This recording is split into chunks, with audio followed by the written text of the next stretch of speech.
Hello, everybody, and welcome to a brand new episode of All Nicked Up, where this week we're going to be discussing the New York Knicks as they enter preseason, as they begin the season. So, we're going to give a little bit of a rundown of everything a little bit of a recap of everything that went over the summer, which we talked about on previous shows, and then we will dive into what's expected of them this year.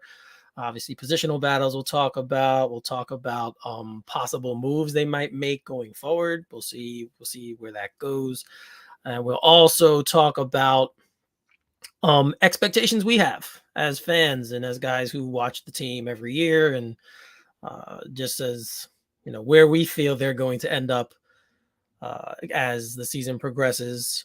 Maybe we'll even give a little do a little win total game. We'll see. I don't know how we're going to work that out. But as you guys know, I never do this by myself. Let me bring on my esteemed team, my colleagues, my partners in crime.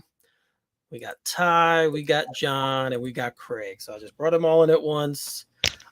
First, let's give congratulations to Craig. Yes, sir. He has a new addition to his family. If you'd watched the previous shows, you know that Craig's wife was pregnant and she gave birth. So, Craig, introduce your new boy to the world. Go ahead. Thanks, guys. I appreciate it.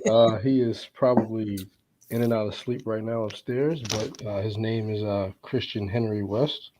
Wanted to keep the initials in the family and also keep the name Henry in the family. That was my great grandfather's name. So we're rocking and rolling. I'm probably working on about 4 hours of sleep right now, but it is what it is. What happens when you meet up with your wife at a hotel one night. So that's what happened. Well, we are definitely happy for you, man. This is Big Dad. Yes. It's always a joyous occasion when a new child is brought into the world, and especially two good people like you and your wife.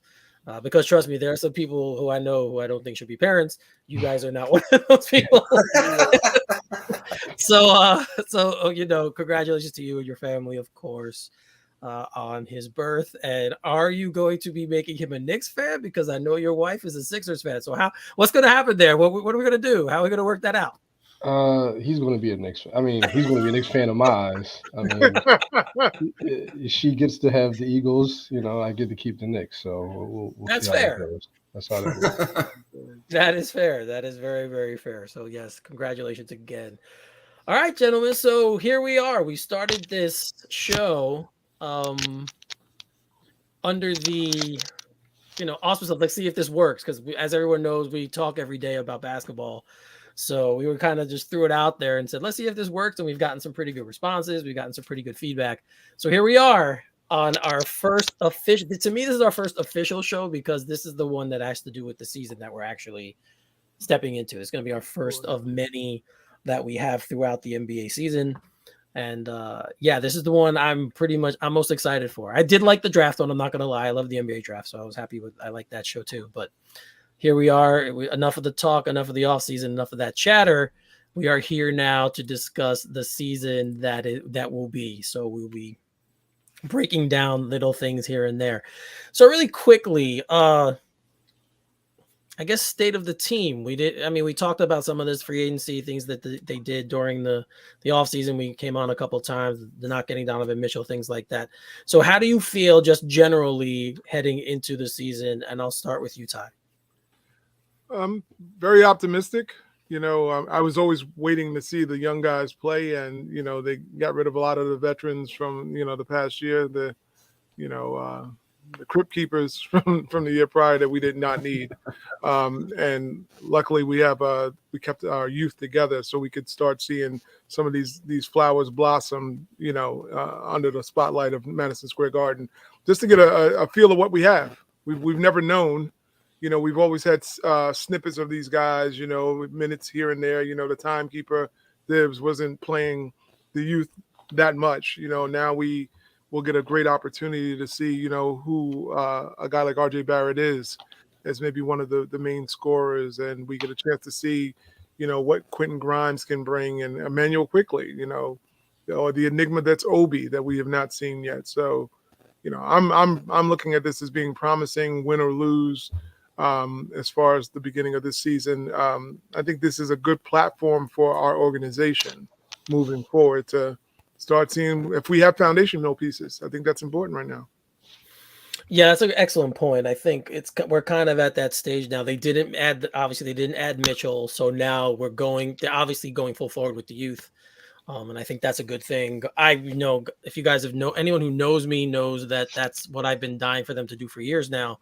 So I'm glad we're finally going that route. So John, how do you feel about entering the season? Where are you at with this team? Well, it is the most optimistic time of the year. You know what I mean? Best time of the year to be a Knicks fan before the games start. Mm-hmm.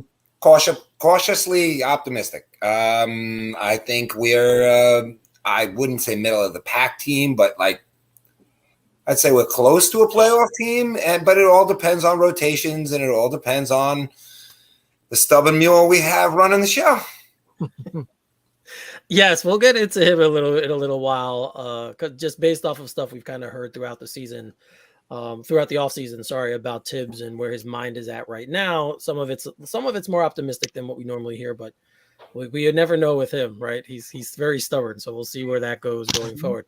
Craig, general feelings about the team entering the season. Hold on. First of all, since you were the only truly upset one that we didn't get Donovan Mitchell. So go ahead. Go now. Like most breakups, I got over it. Begrudgingly. But honestly, in all seriousness, I'm okay. I mean, in terms of where we are, I'm kind of indifferent at this point. I just want to see what they can do. Obviously, they're going to be a better team than they were last year. They're not a 38, 39 win team. Definitely believe they're better than that. Are they a playoff team? Don't know. Are they a play-in team? Maybe. But it just the number one important piece is just having a legitimate point guard. And if that's the most optimistic thing we can have going into the season, then I'm good. Because we finally have one after about almost 10 years now. So we're good. I'm good in that regard. I just want to see where everything goes. Yeah, I mean, we talked about when the Knicks signed Brunson, we did a little free agency show after that, and we talked about Brunson because there was a time where we were like, yes, he's definitely coming. Then we heard that maybe that wasn't the case, and then it finally happened. So we talked about him a little bit then, and definitely he's a huge part of the team going forward. What they're going to do, not only on the court but financially, they gave him a nice contract, so he holds a big space in the cap now, and so they need him to work, right? It needs to work out with him. So the biggest news I think that we've gotten or we had since obviously the Mitchell trade not happening, we got this news around the same time, obviously, that RJ Barrett was signing his rookie extension. Now it's up to 120 million. Specific incentives are included there for him to reach that amount. So it's really, I think, more like 107 million, 106, somewhere around there, unless he reaches these incentives. So obviously, when the Mitchell thing fell through, the Knicks decided they were going to commit to RJ Barrett going forward. I could talk about the Leon Rose interview that he did with Al Todd, but maybe we'll talk about that a little bit later because, but so they decided to keep him, and they're putting their faith in him, whether they were forced to do it because of the Mitchell situation or they really just were going to do this all along. We'll never know, but here it is. RJ Barrett is now to me, he's the face of the franchise. You could say what you want about Julius Randle. I think it's him. Homegrown it's not guys. Julius. Well, he is. He's still. Well, no, he's not actually anymore. No. Barrett actually does make more money. So Brunson. Yeah, that's true. Yeah, they both do. So so it will be Barrett. So a lot goes into that though, right? And he's not a proven player. He has a lot of areas of improvement. So I guess you guys see the question there. I'll start with you, John. Do you think he can be a franchise player? What do you think his ceiling is? I saw a lot of DeRozan in him when he was drafted. I don't think he chokes like DeRozan in the playoffs, or at least I hope he won't. But I feel like that's pretty much the model of who he can be. That's a perennial all-star every year. I don't know if it's this year or if it's next year, but it's coming within the next 3. I think that's the hope. I think we all hope that it happens sooner than later. I know he does for his pockets. He definitely hopes that it is. I hope he gets all of Dolan's money. Roll the truck right back. I'm with you there. I hope he gets every penny that Every penny. Yes, that those incentives could grant him.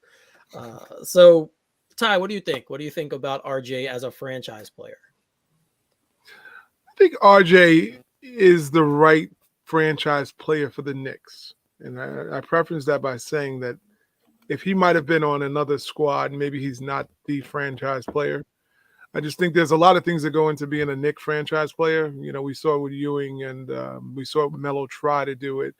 You know, there's just an added amount of pressure that you may not get that elite talent that's willing to put up with all that New York has to come here. You know, with the fan base, you know, the demands, you know, the heavy jersey everyone talks about, et cetera, et cetera.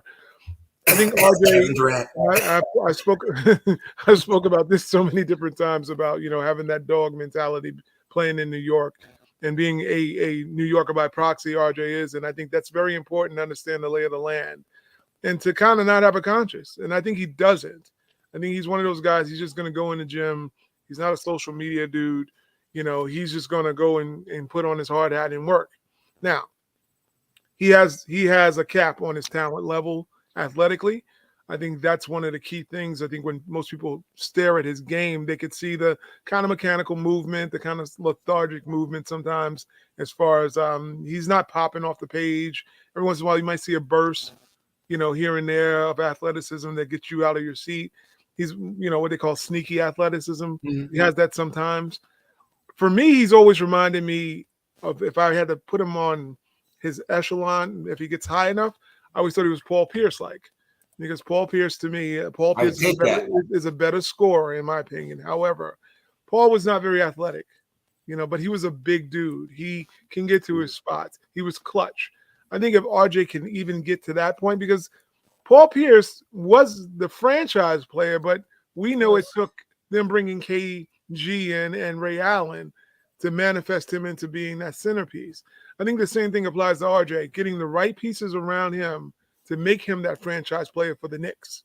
And I think if we had to ask that question, he is the best franchise player for the Knicks. So, yes, he's the right one.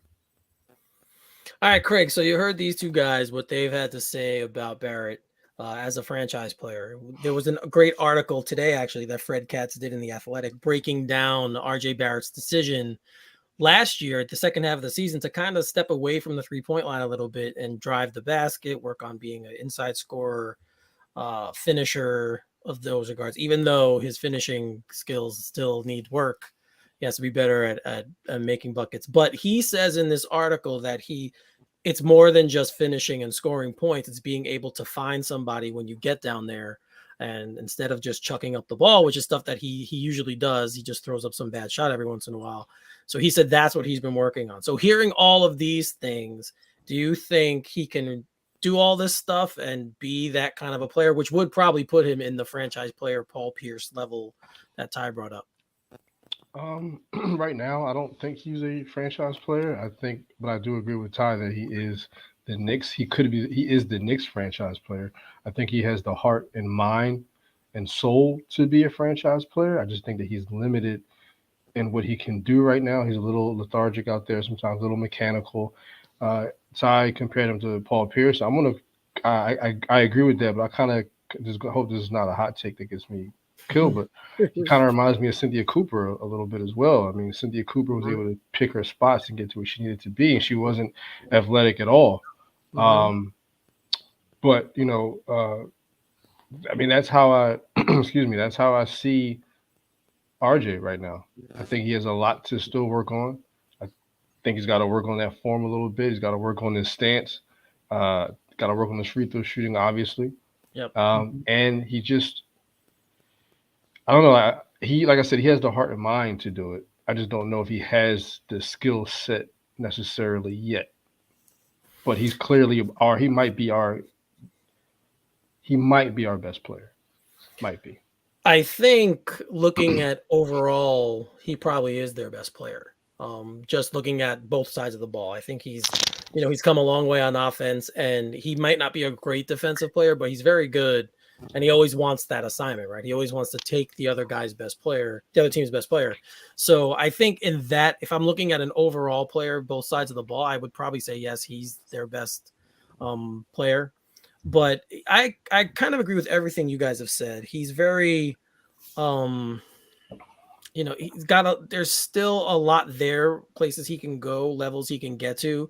And I have no doubt that he's going to work his butt off to get there. But it is what it is right now. And I think from not a talent standpoint, but from an attitude standpoint, yes. Like he wants that. You could tell he wants to be the best player he can be, and he wants to lead this team. They did another MSG interview press conference with with Monica McNutt. Afterwards, she asked him some questions about, things he wanted to work on. Free throw shooting came up, all the things that we've talked about here. He's like, I get to the basket a lot. That's something I need to work on and be, 75, 80%. I think he said 80% was his goal. So yeah, I'm kind of there. I'm kind of there with you guys about him. I've always loved him as a player. Like I followed him play when he was in high school because he was considered the top prospect. And then obviously at Duke, and internationally, like if you get a chance to watch some of the Canadian national team games, you could watch him there. Demeanor, all the stuff playing here, all of that is definitely the makeup of a franchise player. I think he just needs to get his game there. That's kind of where he's at now. I wanted to, this is not really a hot take, but I'm going to throw a little hot sauce on it regarding RJ. And this is something probably people won't say about him that I'm going to say that is the greatest challenge. His IQ has to get higher. And I know that sounds very weird because he's not a stupid player. He's probably one of the more high IQ guys on our team. He's got to be a high IQ person when executing. That's where he's missing the boat a little bit because we often talk, our joke about RJ is he thinks he's more athletic than he is. And that has gotten him more into trouble in clutch moments or during plays where you have to start reading the defense a little bit better to use your physicality in certain instances and your finesse in other instances. And I think he's completely thinking, I'm Tracy McGrady. And, and he's more like Tracy McGravy because he's not that dude. And he needs to understand the difference between that when he makes forays into the paint. Use your brain more. Larry Bird was great because he used his mind. It wasn't just his body and his physicality. He used his brain. And then he translated that into being an assassin. All great players. Luka is the same example. Not athletic at all. So it's not athleticism that really pushes the envelope. It's having the basketball IQ that changes how to read a defense, how to read, what the other team is doing. If he's in their playbook more and understanding what's coming to him, he picks that apart. That's why his IQ has to get higher because he's limited physically. That's the way you combat having defenses, trap you or tack your right hand, your left hand or whatever, and cause you to make an adjustment in game. That's where he's missing it. It's the IQ of knowing I'm seeing what they're trying to do ahead of time. Let me pivot and do something different. That's what he's missing. Yeah, I mean, he even spoke to that in the Cats piece because they were at I think it was during the Monica interview where she asked him things he needs to improve. And he said, it's not, like I said, it's not about just finishing at the basket. It's about being able to see where guys are coming from while I drive, make the smart pass, do the things like that. So he's even acknowledged what you're saying, that he has to get better at that part of the game. And yeah, I mean, it is something he's probably going to have to do. And it's a little foreign to him because he's always been the scorer, no matter where he's been. He's always been that guy. So it's going to be interesting to see how that part of his game develops. But I'm glad he's here. Yeah, I can definitely say that. I'm glad they didn't trade him. If they did get Mitchell, he was one of the guys. I think we all said we would prefer if they wouldn't have given him up. Yeah. So I think we were all there on all of one mind on that, and he's here. So, yep, we're gonna see what happens going forward. Yes, so. Right. All right, so the Knicks preseason actually begins next week, which I can't believe, but it does. So there's the preseason schedule. It starts on October 4th in Detroit, I think. I'm not sure. It might be home. I don't know. I have to check that. But there you go. They play a 4-game preseason schedule, October 4th, 7th, and they have 5 days off, and then they play 2 games 2 days apart. So there you go. Getting a sweep.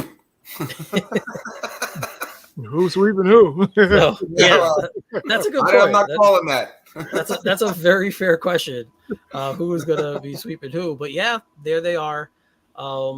They're the 4 games. So it's coming, guys. It's coming next week. It's right down around the corner, and we'll be talking about actual basketball. Like what the hell, man? I haven't had that feeling since April. So we could talk about it again.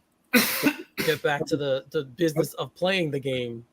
That Detroit one's going to be pretty interesting. I can't wait to I'm actually very excited to see how they put that team together, and Ivy, of course. Oh, Detroit. Yeah. Detroit's a pretty good team. Yeah, I mean, the second half of the season last year when Cunningham started to play like the first overall pick, you kind of saw what they could be. Yeah. So yeah, they're coming on, and that's why the East is so tough. That's why the East is going to be such a tough conference, because you have the teams that were always like, oh, they're not that good, or oh, that could be a win. And I kind of like, I don't know. They have our castaways too. Yeah, they do. And they got good. I mean, Noel. Obviously, if he plays, if he plays, right? He's not, shooting Hawkeye Pierce footage from MASH units. Please, will be fun. But Detroit's one of my sleeper teams. I think that if Ivy, and I told you guys before this off camera, that I think if Ivy is Rookie of the Year candidate, you don't want to play Detroit. I don't think you want to play him. They got some scrap there. There's some. Yeah. And Burks is no scrub. We just played him wrong. Point guard, him coming off the bench, he can still score you a bunch of points. Yeah, you can. And they got a good mix of vets and youth. The youth that they have is extremely talented. When you got Cade Cunningham and Jaden Ivey, and then who's the dude from? He's a New Yorker who wanted to beat up LeBron. What's his name? Isaiah Stewart. They got because I was Isaiah Stewart and Isaiah Stewart. They've got some talent on Detroit. If they can bring some scrap. Casey is not a bad coach either, Dwayne Casey. So I think Detroit will be. The Knicks are in for a fight this year. That's what I'm going to tell you. I don't think there's no easy teams in the East right now.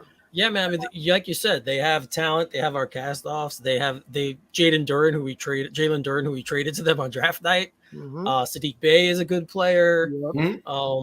Marvin Bagley's there now, so he's a talented dude. They got Bojan now from Utah. I think that was huge. That was a huge pickup for them.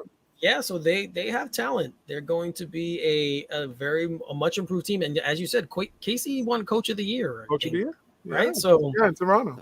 Yeah, so they're good, and it's going to be interesting to see how that works out. The Pacers we're on the schedule too. Let me bring it up again so we can see. So we got Indiana twice, and then Washington, who's another team that if they stay healthy, they could be a tough team too. So, the East is very competitive, and we're gonna find out right away. Obviously it's preseason, but you'll get a good idea of where the Knicks are at, and how they're gonna approach the season and play. Specifically, I think we're all waiting to see the Randle Brunson factor. That's my biggest thing going in. I guess let's go there, right? Let's go there. I'll kind of just throw that out there now. So, obviously, we know that the season is coming fast. It starts, as I said, camp is opened. We had media day. We'll get to media day later because I have to talk about that. But we know camp is open now, and this team has a lot of guys on it that have something to prove. The front office is like, look, we're rolling with you guys now, right? So here we go. So we already talked about Barrett. We don't need to talk about him. I think we kind of know how important he is to the team. So I think, yes, he has pressure. We don't need to go into there. But who do we think has the most pressure of all of the players? I think that's the question I want to ask. So I'm going to bring up the screen again because I have some players, and we'll just go through them one by one. So let's start. We said we're not going to talk about Barrett. We know Barrett has pressure, so there's RJ. All right, we'll start right away. Let's go to the guy that we all love. Bing bong. So Craig, pressure level on Julius Randle this year. I think we know what you're going to say, but how high do you think it is, number one? Kanye West high. Okay. or that was a bad comparison. Snoop High or Willie Nelson Willie High, Nelson. or John or Jay Arizona High. Who knows? But in all seriousness, and I'm not a Randall. I wouldn't call myself a Randall hater, but I do know that the moment he shows some lack of energy or responsiveness out there, he used up all his equity. I'm talking to you guys off off of this. I'm big on equity, right? He has used all of it up. So the minute or the second or millisecond, microsecond, he does something at home, he does anything that any fans seem to be, disgusting. It's over, and you will start to hear the Obi chants. We want Obi, and you might start seeing a whole crowd give a thumbs down to him. So in my mind, he has the amount of pressure that is beyond anyone that I can think of. I'll just finish by saying this. It's up to him. He has the talent. He has the talent to be the next best player. You saw But it, yeah. So he does. but it's not there right now. So he's got to figure it out. Hopefully for the betterment of the team and for himself, he's not the same Julius from last year. Yeah, like I think of all the Knicks, he has the most pressure because of how everything that unfolded last year. Because he went from the highest of the highs, pretty much to the lowest of the lows, and he's still here. I think most Knicks fans, like we always talk about, don't want him to be here, whether it's because of his game or the reaction, the stuff he had with the fans last year, whatever the case may be. There's a strong segment of Knicks fans who don't want him, even though some will be like, well, he was still 20, 10, and 5. And you're right. He was. Like, you can't, those are numbers that not many guys put up, but how do they translate to winning? I think that's the part where he needs to show that, yes, I can put up numbers, but I can put them up in a winning environment like he did 2 years ago during the COVID season, which we know now, looking back, a lot of the COVID season kind of was a mirage. Not just him, but the championship and all the bubble stuff and everything. So I'm not going to ask everyone about each player. I'm just going to go through and then I'll pick the next guy I'm going to talk to, because especially with Randall, because we've all talked about him ad nauseum on previous shows. So we don't need to go in too deep with Julius. All right, so Obi Toppin, and if you see the picture, I pointed this out to Ty. This is an old picture because look who's on the picture. We got Dennis Smith, Kevin Knox, Frank Ntilikina, all guys. Three blind mice. All guys who aren't on the team anymore. But obviously, Obi Toppin is pivotal. And Ty, I'll go to you to talk about Obi and what you want to see from him. Yeah, I think pressure level. I don't think Obi has a ton of pressure. Maybe for his trajectory moving forward as far as his career as a Knick, he probably has some pressure with regards to wanting to prove that Julius is standing in his place. And hopefully he can come out and really prove that he is supposed to be in Julius's spot, because that bodes well for the Knicks overall. Obi, base-wise and talent-wise, I mean, I don't think there's nothing that we can say that we don't think he's capable of doing. It's just about him having the confidence to go out every night and destroy his matchups every time. Learning to kill the boards, too. He's got to start rebounding a lot more also. And just to inflict pain. I know that sounds weird. It's like Clubber Lang, what do you want, pain? But, yeah, you do want him to inflict pain because – he's a physical dude. When you watch any highlight of Obi leaking out on the fast break, it's like popcorn. You just get it out. You're going to start eating it, and, he's just electric. So what would be even better if he had more of a post game, if he could just start posting up the smaller guys.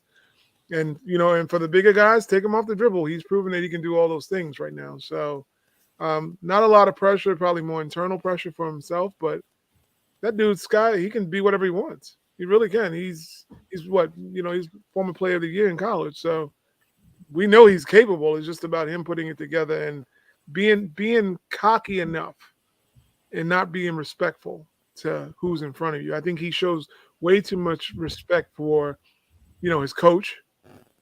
It's a difference. Like, you look at Emmanuel Quickley. Emmanuel Quickley's like, yeah, I don't care about what that guy's telling me over there on the bench. I'm still jacking up shots. Obi needs to feel that same way. Like, well, you're going to pull me anyway, so I'm going to go do what I want to do. That's his mentality he needs to have. So, yeah, you definitely saw a difference the second half of the season with Obi. Not only statistically, because if you look at his stats, all of them went up. He averaged 14 points per game post All-Star. He played 23 minutes a game. His 3-point percentage went up to 40%. Like he did a lot of things in the second half of the season. A lot of that, especially the last, I think, week and a half when Randle was completely done and he got that opportunity. One good key thing he said during media day that I caught was he worked with Don McClain in the offseason. And if you guys remember Don McClain, he went to UCLA. He got drafted by Washington. He was a very good post player. So when I heard that, I'm kind of like, all right, he's really trying to shore up the parts of his game that isn't that strong in. So yeah, I'd agree with you. I think his pressure is probably minimal from the team, but inside it's probably stronger. It's something that he definitely probably wants to be a better player and to prove that he was worth the 8th overall pick, especially now when you see the guys who went before him. Some of the guys that the Knicks could have moved up for, because we had heard about they might be moving up for, and they didn't. So we'll see. And literally, we know he was the guy that they kind of wanted. So, we'll see what goes on with Obi next year. So, of course, I had to save this guy for John because there's no bigger fan of Emmanuel Quickly on the planet Earth, I don't think. Quick grit. Nah, that's not even his mother. I think John is a bigger fan of Emmanuel Quickly than his mother. So, John, pressure on Quickly this year. Where do you rate it? What do you think it is? Go ahead, Reddish. Don't see a lot of pressure on him. I don't know how much minutes he's actually going to get. I don't know how we're going to fit Evan, Grimes, and Quickly all into the same shooting guard spot.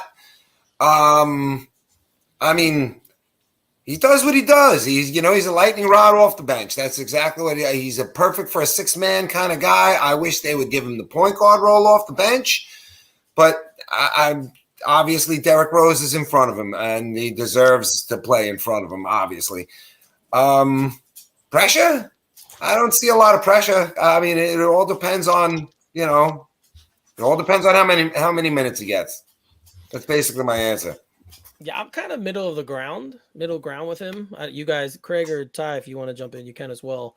I'm kind of middle ground with pressure on him. I do think he has some, just because to me, as much as I like Derrick Rose, you kind of want to see if he can be that guy, right? Rose isn't going to be here forever. Rose is 32 years old. He's on the second half of his career, and Quickly's coming up for an extension soon. So, you kind of have to look at it that way as well, right? Like you have to say he's. I think he has more pressure than you think, in a sense, because John pointed out something. You got to ask that question. You can't beat out Derrick Rose. Well, it's not that you can't beat out Derrick Rose. Tom Thibodeau, that's his pet. It's going to be his pet for his career.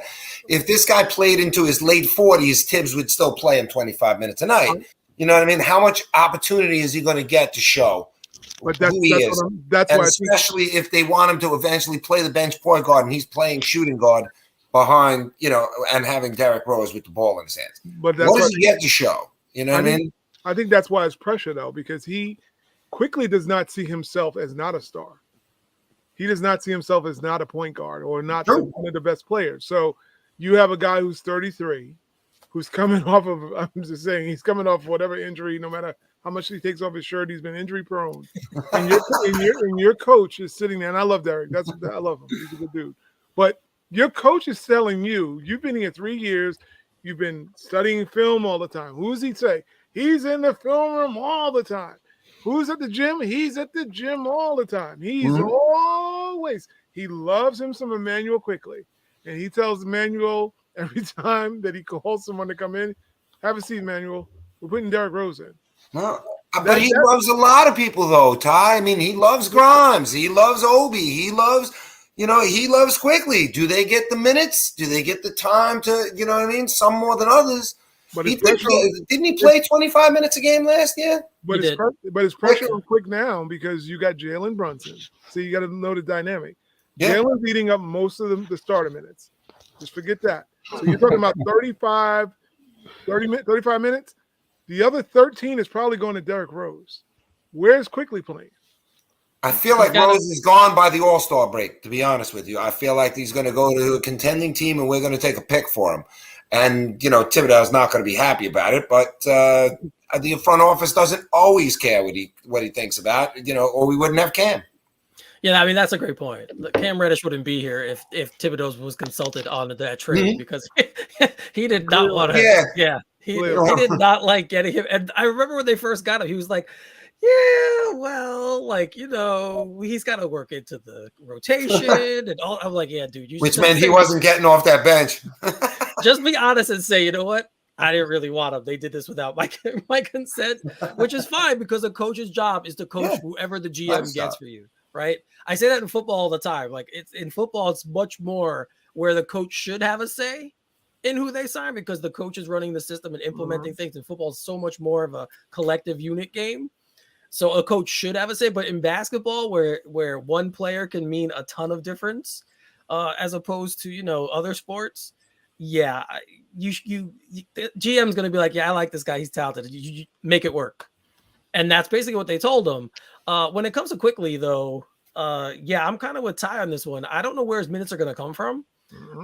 I mean, I think it's definitely possible that they make a trade with either Rose or with Evan Fournier. It's gonna be it's not gonna be trying to get guys out of there to give the younger guys minutes because not only Quickly or Grimes, who deserves to play more right now based off what they've shown. Obviously, Quickly, he's been better as an NBA player in actual games than Grimes has. Different skill set. They have different skill sets. Grimes is a better defensive player. There's certain things they'd be great next to each other. But I'm just saying, if I'm Emmanuel Quickly and I'm looking at Quentin Grimes, I'll be like, yeah, dude, I know you got some game and all, but I've shown it. I've hit big shots for this team. I've carried this team in quarters, which he has. Like he's had quarters where he's gone off and been tremendous. So John, even though I pick on him Quickly, I do like him as a player. I'm not, I just think to me, if I'm looking at those guys, because of everything I just said, he probably has the most value right now to a team who needs that kind of a player. And two, because he's more of a combo and he doesn't really have a solid position, even though, you can play whoever you want in this league. I say it all the time. It's a positionless league now.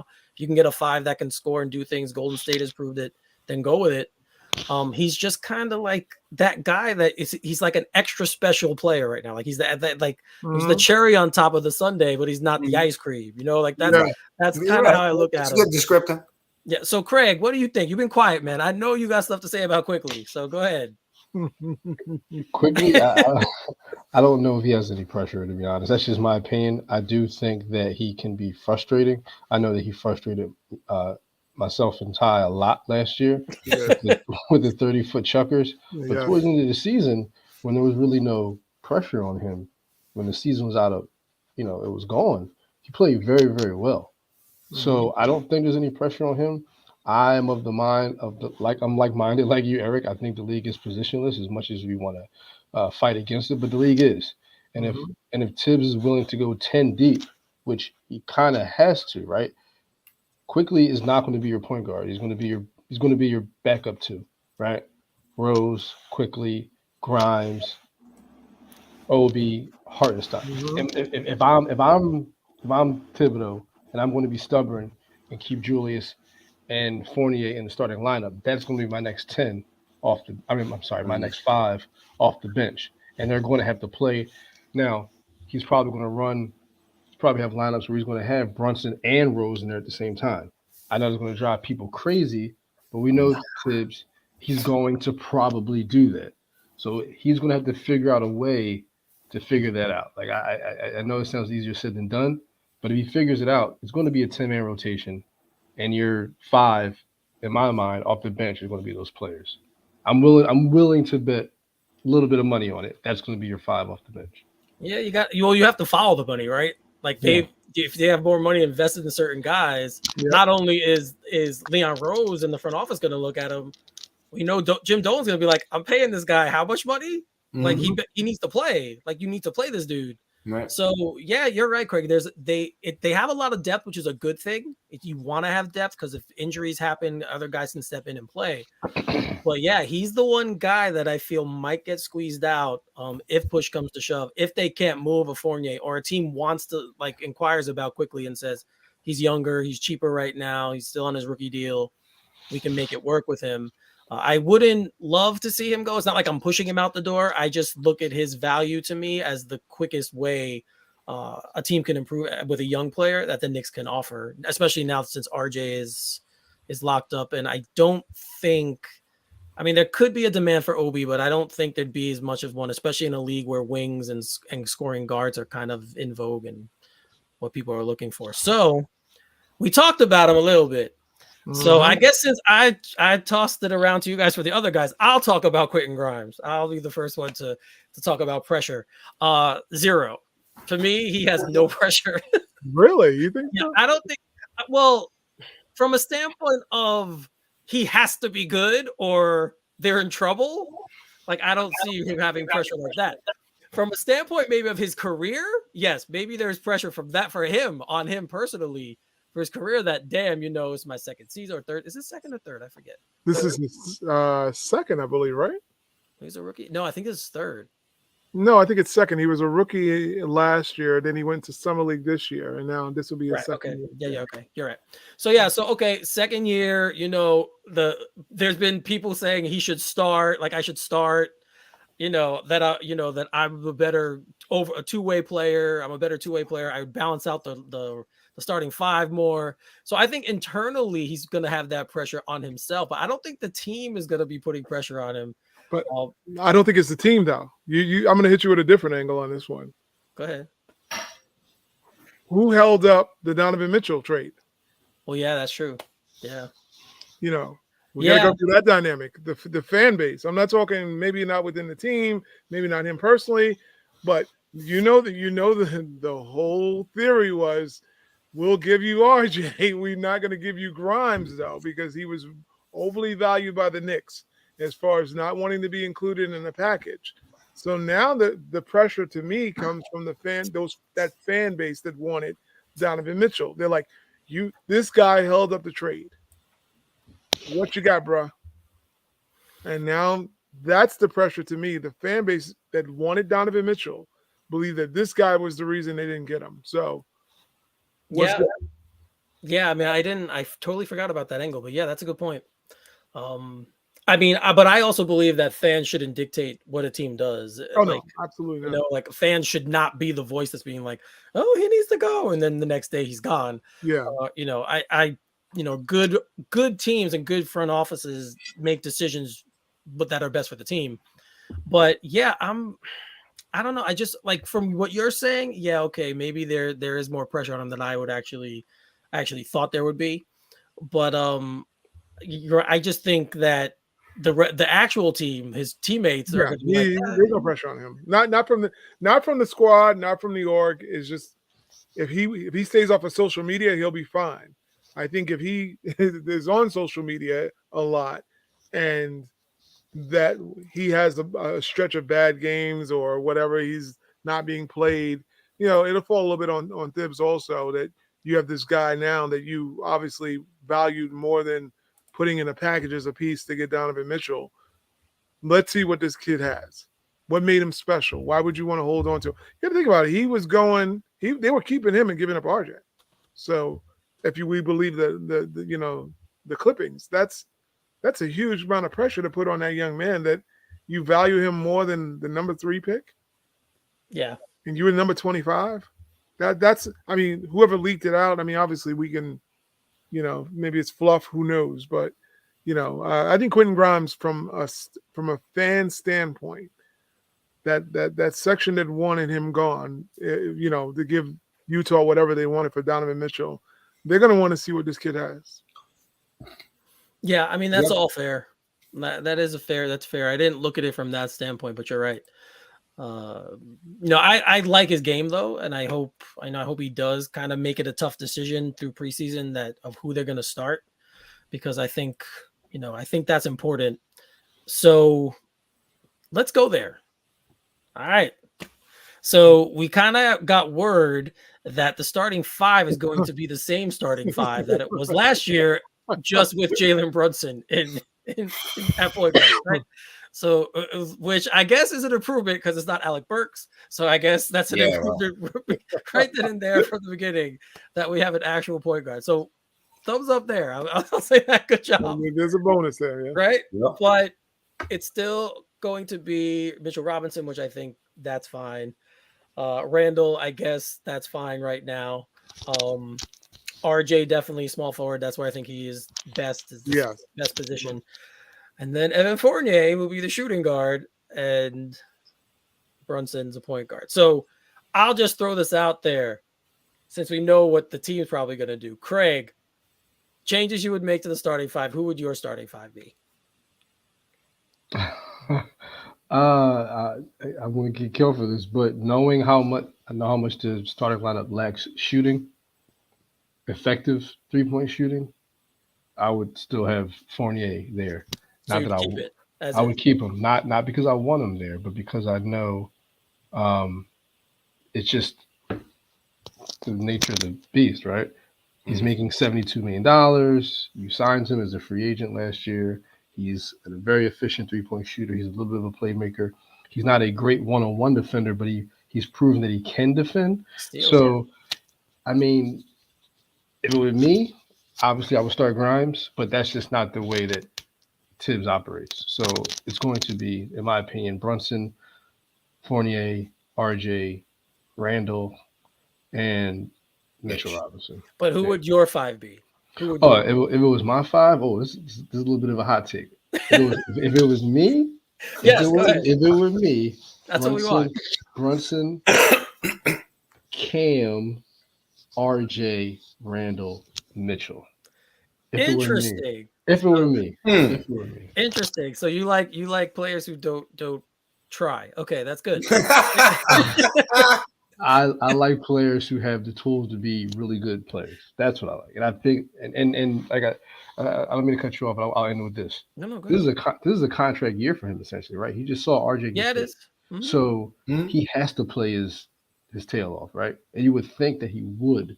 So if that's the case, play like you mean it. Go into camp and beat everybody else out for that spot. All right, I'm just gonna say this once because this happened at Duke with him. The dude made up reasons not to play games. He literally, there was nothing wrong with him. Mm-hmm. He would just make up a reason not to play. I'm sorry. I know he's talented, but he's one of those guys who he also knows he's talented and he's always been talented. So he's always believed I could just step on the court and be great. And at this level, it takes more than that. So it's a bold statement. I wouldn't completely hate it because I agree with you. He's a talented kid. And if he got it right, the Knicks would be much, much better with him. But that's a bold take. That is a hot take. I'll give you that. That's a very, very strong one. All right, John, your five. Go. It's the same starting five, but quickly. Yeah, that's the whole five. We're gonna run them off the floor, I tell you.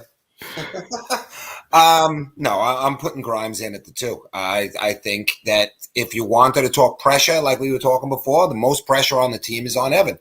The fans are screaming for him to be replaced in the starting lineup. Somehow, some way, they blame him even more than they blame Randle for last season. And that's a little crazy because, I saw them play hot potato and then Evan get pissed off because he only had like 3 seconds on the clock to try and jack something up after Randle dribbled too much. But anyway, I would still put the defense in the starting lineup with Grimes. I think, Brunson is not the greatest defender. He's not a terrible defender. But I think that when you put 2 mediocre-ish defenders next to each other, and I'm being nice when I'm calling Evan mediocre-ish on that end, I think you're asking for trouble. And I think that he'd be a great small forward coming off the bench. I think he would get a lot of shots. I think he'd be playing against the team's second team. I think Evan could really thrive off that bench. All right.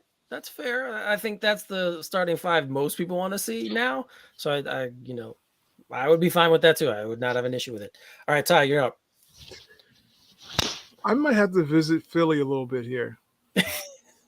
Oh my God, another Cam. I'm not because of just so much as Cam. It's more or less because of rotations.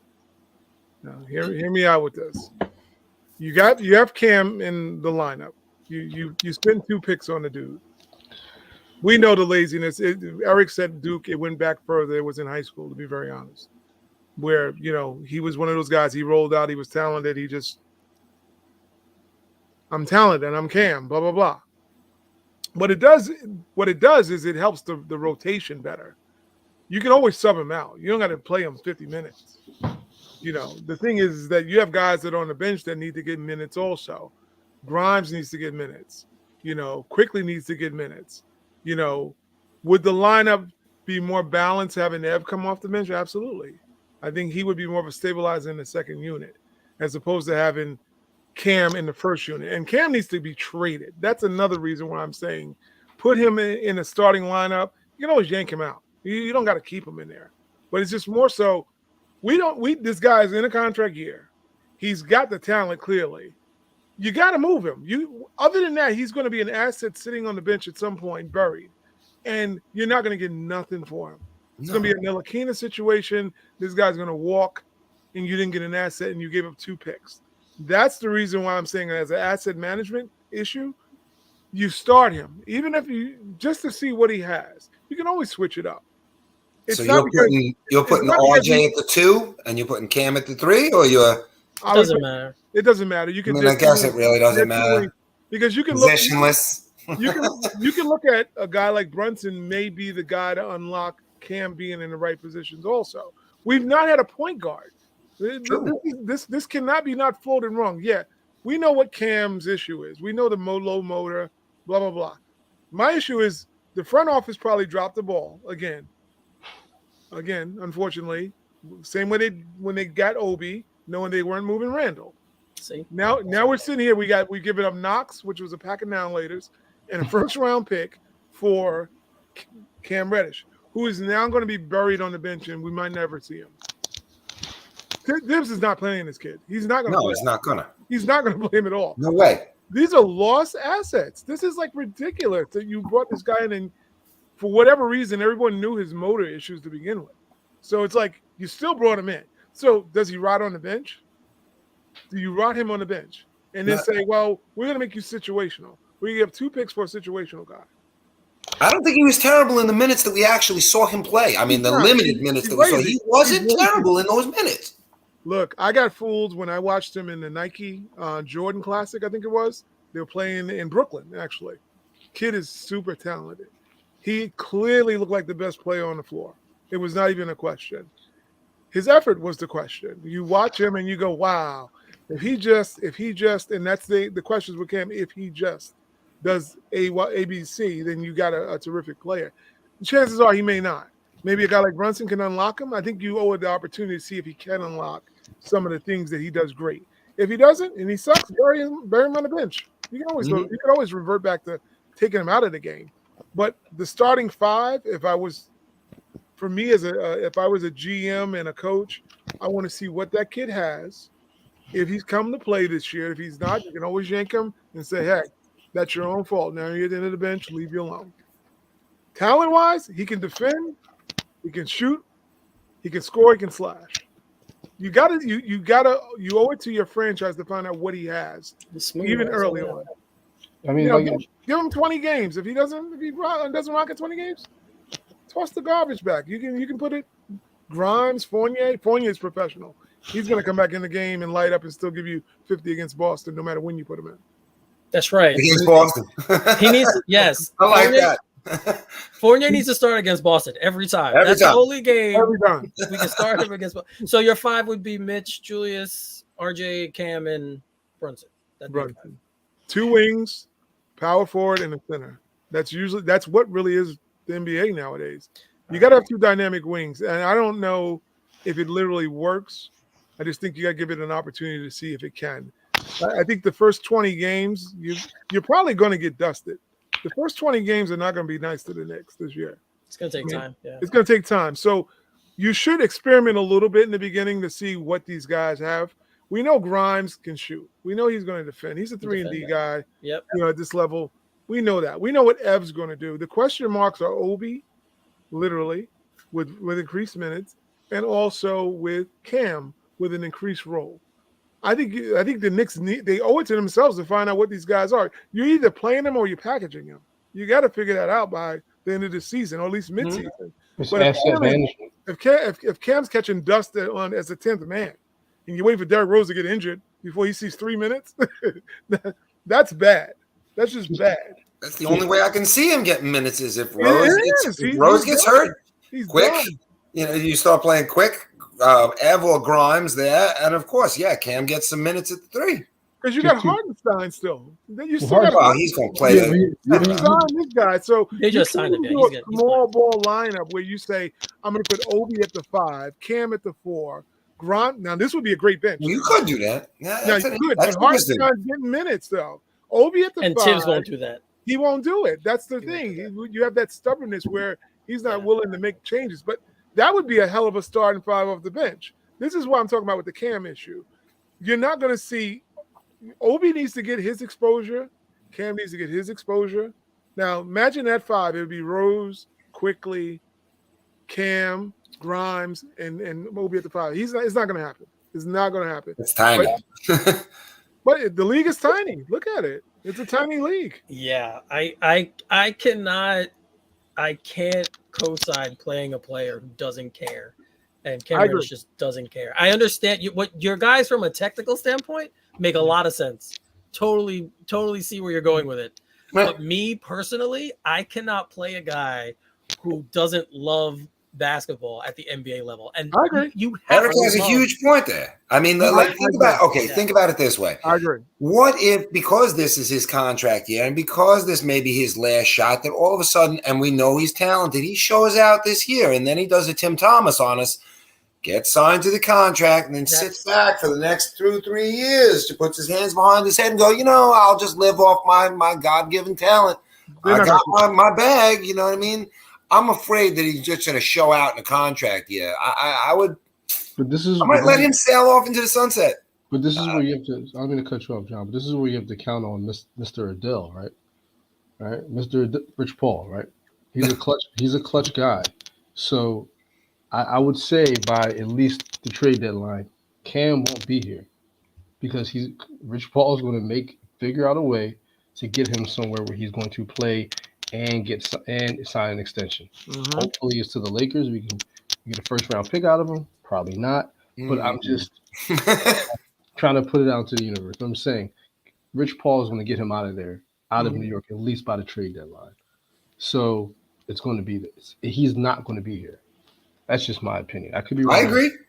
They're going to look to trade him. Rich Paul doesn't like New York either. They have an issue. The Noel issue leaked over, so it's CAA versus clutch. Really, that's what the issue has been. So he does not want his client in New York at all with CAA. That's what I'm saying. Like, you got to drive his value up at some point to pass him on to someone else and get back the assets you lost to get the guy. Why spend? I know Knox was whatever. Yeah, well, that was not his waste management. However, he still was a pick. You had another pick you attached to get this guy to sit on the bench, to never see any of his talents. Now you can't even pawn him off on someone without giving up an additional asset. So you let him walk at the end of the season, and you've lost 2 picks on a guy that you're letting walk. The Knicks are terrible if they do that. I'm just saying, they're terrible. That's just terrible. That's a mismanagement of assets. That would be absolutely. It'd be the same difference if Mitch walked in free agency this year. That would be a mismanagement of assets. You have to figure it out. Well, I'm sorry, go ahead. No, it's fine. It's just this. I mean, it's an interesting start. It is a very interesting starting unit that you guys put out there because talent-wise, I can see it. Like, it definitely can. Cam also has a bit of a playmaking ability in him as well. He saw it in the Clipper game. Yeah, he can create for others. He can create for himself. So he's good. The talent, you guys are saying the talent and skill level is very, very high. I can't give someone that kind of a role out of the gate. Like, I'm not built that way. You either earn your minutes, or show me you give a crap. Like, die for a damn loose ball. Like, do something that makes me say, you know what, this guy cares a little bit more than I've seen, because his history is terrible. He doesn't got a good history at all. Right. So that's what I mean. And so I would not. I'd have an issue with him being there, but if it was for the reasons you guys state that they need to up his value to get him out of here to make a trade, then that's smart. That would be smart. So my starting five would be Mitch, Obi, RJ, Grimes, and Brunson. That would be my starting five. I agree with that. Those would be, and not that, I just think Julius Randle, because I remember him in New Orleans and he came off the bench in New Orleans. That was his role there. Yep. And to me, that's still, I know how great his season was 2 years ago, the first half anyway. Second half, if you look at his numbers, they took a huge dive. And then, of course, the playoff performance was pathetic. But his best season, efficiency-wise and production-wise, really was in New Orleans. Eric's $40 million bench. But you know what? You know what? Though? But that would be a great bench. That's what I mean. No I kidding. think because you can mix and match at that point. Like I could see a unit where you are playing Ev, Julius, and Cam. Like I could see those three on the court at the same time. I could see, Hartenstein playing, obviously the center position. And then you have Rose, you have Quickly, or you can mix and match, take out Cam, give Quickly, like give them minutes that way. I just feel that from a production standpoint, my starting five is you got the dynamic athleticism up front with the two big guys. You have RJ, obviously, who's good at a little bit of everything.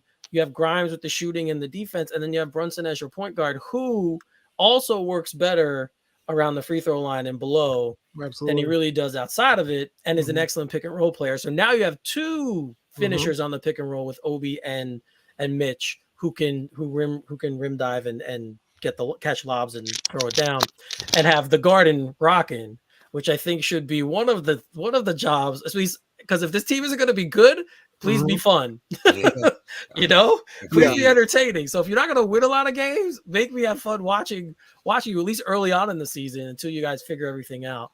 But that would be my five. That's who I would go with. I think it lends for better bench combinations. I like your five too. I love it. No, I love it. I'm agreeing with whatever you said. I love that five. It's just more for me is I'm looking at it from a front office standpoint. You got to you got to clean up some of this mess that you left over from, heavens forbid, like I said, two first rounds for a guy might be lazy.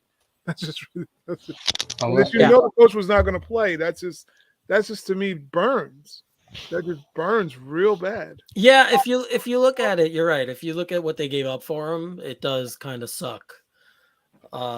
Just a really quick announcement for people. If you have been tracking Aaron Judge, he did hit his 61st home run tonight. So claps for Aaron Judge. If you're Yankee fans out there, I just wanted to throw that out there. I read about it a little while ago. I just wanted to throw it in there. So congratulations. He tied Roger Maris. He's now tied with Maris for the American League home run record. And he didn't use any substances, at least as far as I know. So, so that's a good thing going forward. All right. So, all rise. Yes, all rise, Aaron Judge. All right. So this past Monday was Knicks Media Day. And I have to say, I was surprised during the day how much access the media had to the players. I did not expect that from this franchise, that they would have the access to the players. So congratulations to the Knicks PR team. Very, very good. We got actual interviews for press conference media for RJ and Julius and Derrick Rose. We also, and Obi got some questions asked too. We got some guys, but, and this is the but, because there's always a but with this team when it comes to the media. It is mandatory that every team makes someone from the front office or coaching staff available on media day. The Knicks did not do that. Tom Thibodeau wasn't available. We know Leon Rose was not available. That's what that whole Alan Hahn interview was about last week. We all know that's what that was about. So again, with this organization, it's 2 steps forward and then 2 steps back. Now, this bothers me more than it bothers you guys. I know we've talked about this in the past. But just for me, again, what is the issue with putting someone in the front office out there on media day just to answer simple questions? All the big stuff is past. Like, what's the big deal? The Mitchell trade, that's all been dissected. Not a big deal anymore. The RJ extension, not a big deal anymore. What's the problem with it? I don't understand what they're. Okay, Craig, go ahead. You can talk. Cause Yeah, go on. I'm gonna keep going. I'm gonna keep going. So, but go ahead. I agree. I want to preface it with I agree with you. I'm an adult. I'm a realist. I agree with you. Right? Just do it.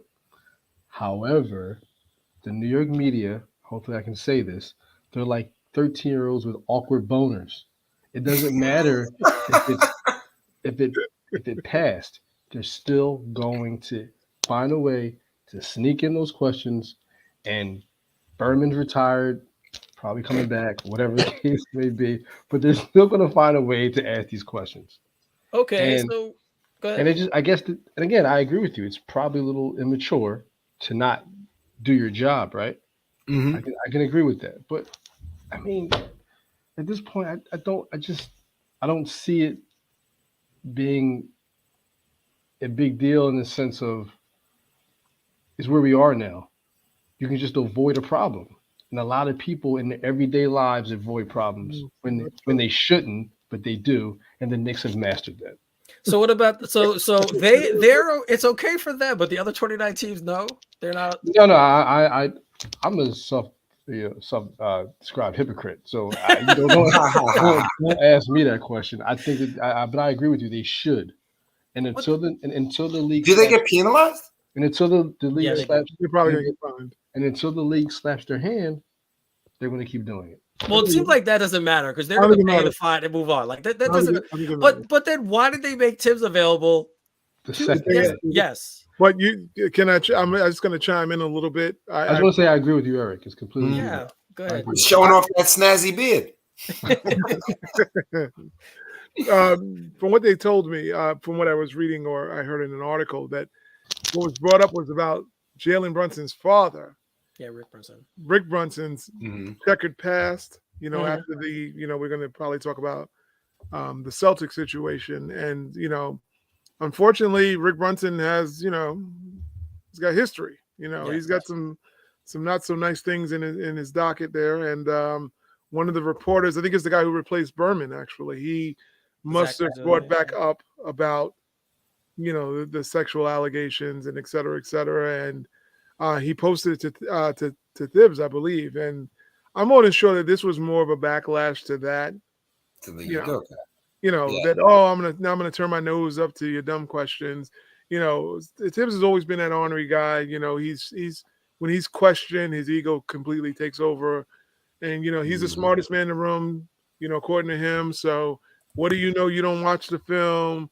Yada yada yada yada yada. But he still started Alec Burks like 50 games. So figure that one. But he watched film. But I think this is just this is like a knee jerk, Tourette's to, oh, we're gonna spite the media now. You come with these questions. We don't want to answer your questions. You hired someone with a past. So I mean, what do you want them not to ask? They're going to ask about it. It's a prevalent topic right now, in the NBA, unfortunately. What did you expect? This is part of the. You get paid a lot of money.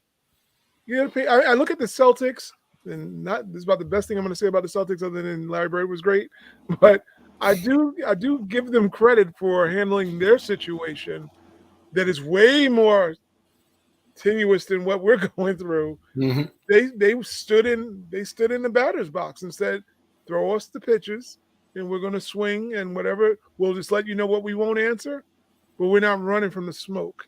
And I think the Knicks could really afford to do that, to say, we're not scared of what your questions are going to ask. We're okay about it. We're the Knicks. We're not worried about what, the tampering and all this other stuff. You should have already taught these guys how to navigate through those tough questions by now. It just makes it, to me, if you're not saying anything, it makes you look more guilty. Absolutely. Always, right? Absolutely. So whatever happened, I mean, yes, I could go through it. It's public knowledge. He apparently had an affair with a woman. She gave some domestic, she made some domestic abuse charges against him, but he was cleared of that. He went through the legal process. Nothing bad happened. So Rick Brunson was cleared of all that. And I do think you're right. I think because of what happened in Boston, Zach Brasilier, who was taking over for Berman for the Post, I think that was fresh in his mind. He's like, I know about this. I'm going to ask questions about it. Which, again, as being a reporter, I get it. That's your job. Something's hot. You want to bring attention to something that you found out. Really? That's fine. But no, it is. I mean, it's their job. That's what they have to do. That's part of being a reporter. But that one thing is not associated with the other thing. But since it's the hot topic du jour, you know what I mean? I'm just going to stick your nose in it for something that you did in the past and were, you know, and you were absolved of. I mean, come on, man. Give me a break. We live in a TMZ society, man. That's what the society we live in. This seems cheesy to me. Oh, I agree with you. I think it's low. It's definitely a low shot. It's bush league. It's very bush league. But you know, that's the world we live in. So this is how these now, because newspaper. I mean, I'm not going to go off to the whole periodical business, but because newspapers now aren't sold the way they used to, and they're not bought the way they used to. It's all about being first, the inquirer. Right. It's all about being first and being sensational, and that's what this is, another sensational story. So that's. I just understand that that's where we are now. So when these things happen, it doesn't even bother me. I understand right away what he was doing. But yeah, the whole situation. And then again, why couldn't he do this Monday? Why couldn't they answer these questions on Monday? I don't understand that part. I agree. Because he studied at the school of Petty Craig. Like, I would have done the same thing. I'm going to make you wait till the second day. You're going to wait till the second day to get my interview. It may not be right, but that's just, I mean, not my interview, but to hear me speak, like, that's just going to be, I mean, again, I agree with you. It's just not, it's a little immature, but at the same time, you know how I feel about the media in all aspects. So, you know, if I can give you what you want, but still slight you at the same time, I want to try to navigate that the best way I can. But how is it even doing that? The news still came out the following day. It's not like it didn't come out. You know, like, how is that? I could see it if you were like, you did it. You opened the door. He asked the question. You're like, yeah, no comment. And then you just kept answering that question. Like, yeah, that's been dealt with. No comment. Yeah. That to me is better. Because then I'm like, you know what? We're just not talking. It's been handled. We're not talking about it. Right. That's it. I don't know. It's stupid. I would even say, or actually call him out and say, look, this is a really cheesy association that you made because something's happening on the other side of the NBA that you know, different city. Keep it over there. You know what I mean? Ask a real question, and I kind of would have looked at him with just like, you know what I mean? That would have gotten great airtime. Isn't that why Begley is the best? He asks questions about basketball for the most part. Isn't that nice? Yeah, I mean, if it's a story, if it's a story, then I think you should definitely ask about it. But if it's something that's not really, I mean, like we said, he was cleared of all charges. So where's the story? Right? Like, there's not a story anymore. You're just being a prick, pretty much at that point. That's pretty much it. Yeah. So again, I understand. I just think it's stupid, and it's because they're the only team who did this. Literally, the only team who did it. That's a little bit problematic to me, and it's just another instance of the Knicks not having to do this. They do it, and to me, like I said, it makes them look guilty of something. Oh, it just makes you look guilty. Or petty. Yeah. If it's petty, it's funny. I mean, it's really, really funny that Dolan would go to that extent to be like, you know what? Screw them. I'm not going to do it. Like, and just basically tell them to go screw themselves, but to be so petty as that, you know what? We'll do our own little side interviews. We don't need to talk to you guys whatsoever, and we'll pay the fine. Good to go. That's what they did. Super petty, and I kind of appreciate it a little bit. They did it with Julius though too, which was not good. No, that was terrible. I don't agree with that. Not making him available. You know, it's been a history of them. You know, you can understand, like, you know, that was different. Sticking it to him a little bit, like, you're gonna come in with these goofy questions. We're just gonna remove you from the situation and pay the penalty. But I agree with Eric to a degree. It's like some of this is self-inflicted and unnecessary. Like Leon Rose, dude. Just talk live one time, you know. Then this is all over with. You do it one time, no one's going to ever bring up that you haven't. This is becoming the Charlie Ward record. Like, we've never re-signed a rookie. Now we've never heard from Leon Rose. You know, it's like, when is the last time we heard from Leon Rose? 3 years ago. Yeah. You know, when you first got hired, and it wasn't even a real open interview. It was still like were we in COVID? You know, it was still in a, you know, it was still packaged in a, you know, a 7-Eleven cup. You know, that's like I said, it's terrible. You but they did last week. Yeah, the thing with Don't you think for an agent that Leon Rose would speak better? Like even like it really does seem rehearsed. Like he might be reading off of cue cards or something. But it seems like words are forced from him instead of like easy flow. He's not a He's good never been that, but he's never been that way. He's an agent. How can you negotiate deals and not be able to speak to people? Because it's different behind closed doors when the camera in your face. I'm with John. Yes.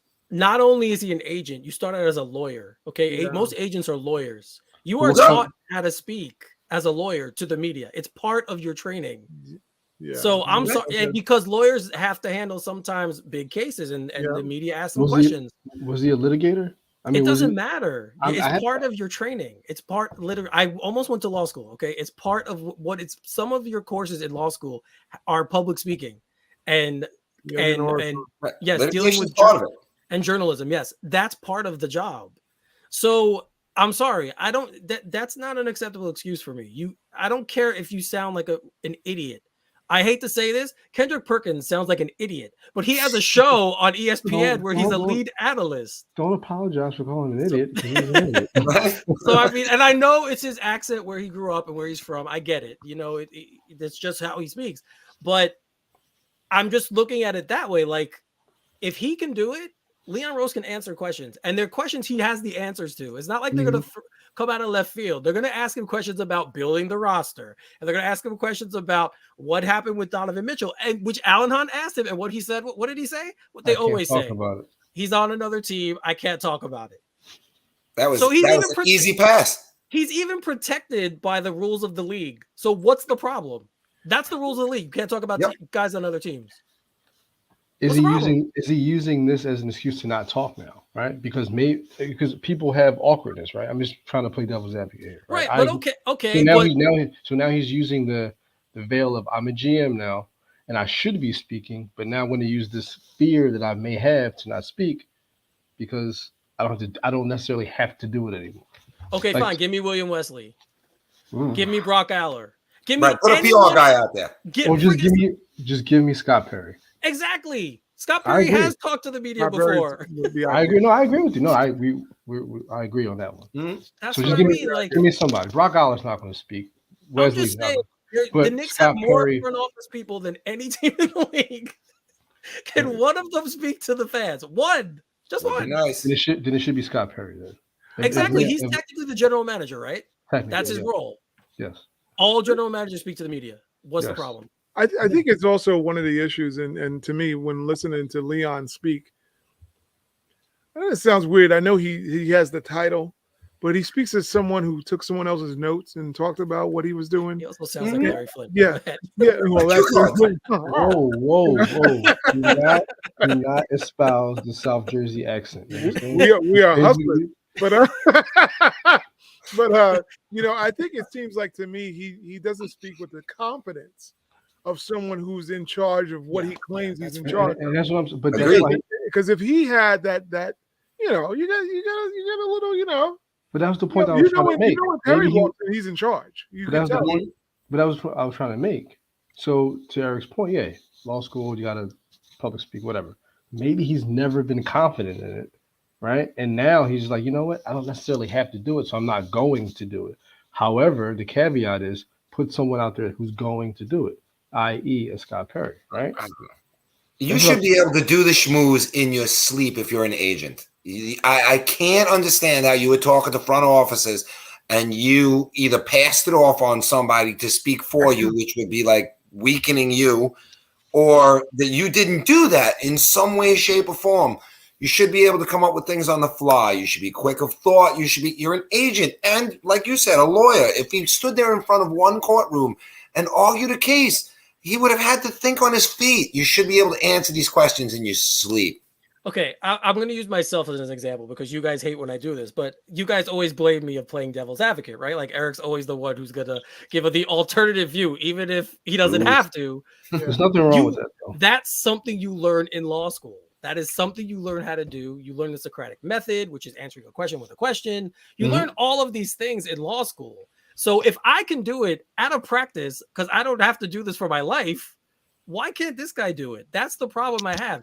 If you're president of an organization, of a country, of anything, if you're the president, you have to be able to speak.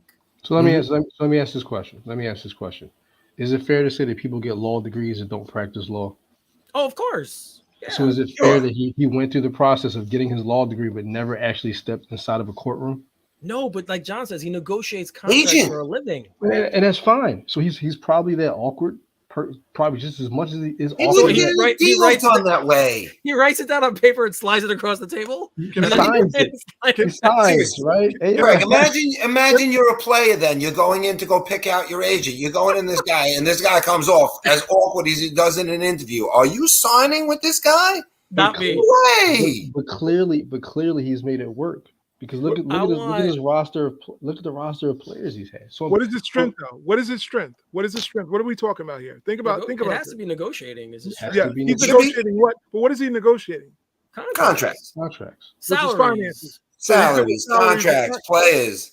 But you've got to schmooze the player into wanting you as the agent in the first place. I need to be able to sit down and have a conversation with you, and you have confidence in me. Move the schmoozing off of players. What are we talking about right now? Not practice. Talking about basketball. He's not good at basketball. How are you going to talk about it? Oh God, there's a lot of guys who are good at basketball. He can't. Nick Wright, hello. No, he can't talk about He's the president of basketball operations as a lawyer. He's an attorney. He's not a basketball mind. That's where we're falling off. When, like I said, he looks like he's taking little post-its down, like, like when he tried to repeat RJ's stats and compare to LeBron and Luka, and he's like, hold on. And it's smudged because he didn't know what the hell he was talking about. And like, you don't know what the hell you're talking about. You're window dressing. You are secure window dressing for MSG. What you're doing is we have a stable personality in front of the window. He's a mannequin. But he has no personality. That's what he's saying. That's what he's saying. So that's why he's stoic. He's just he's that dude. So that's why you have 8 different people in the front office. That's why. That's what. I know William Wesley can talk. Can we see him? Can he get on? It's about. I know he can talk. You hired this agent because look at Dolan. Dolan's very stubborn. He's like, we hired this guy, so you got to be the guy. Instead of saying that you're one of the guys, because it looks bad because they got Rob Pelinka over in LA. So he wants this dude, Rose, to be Rob Pelinka.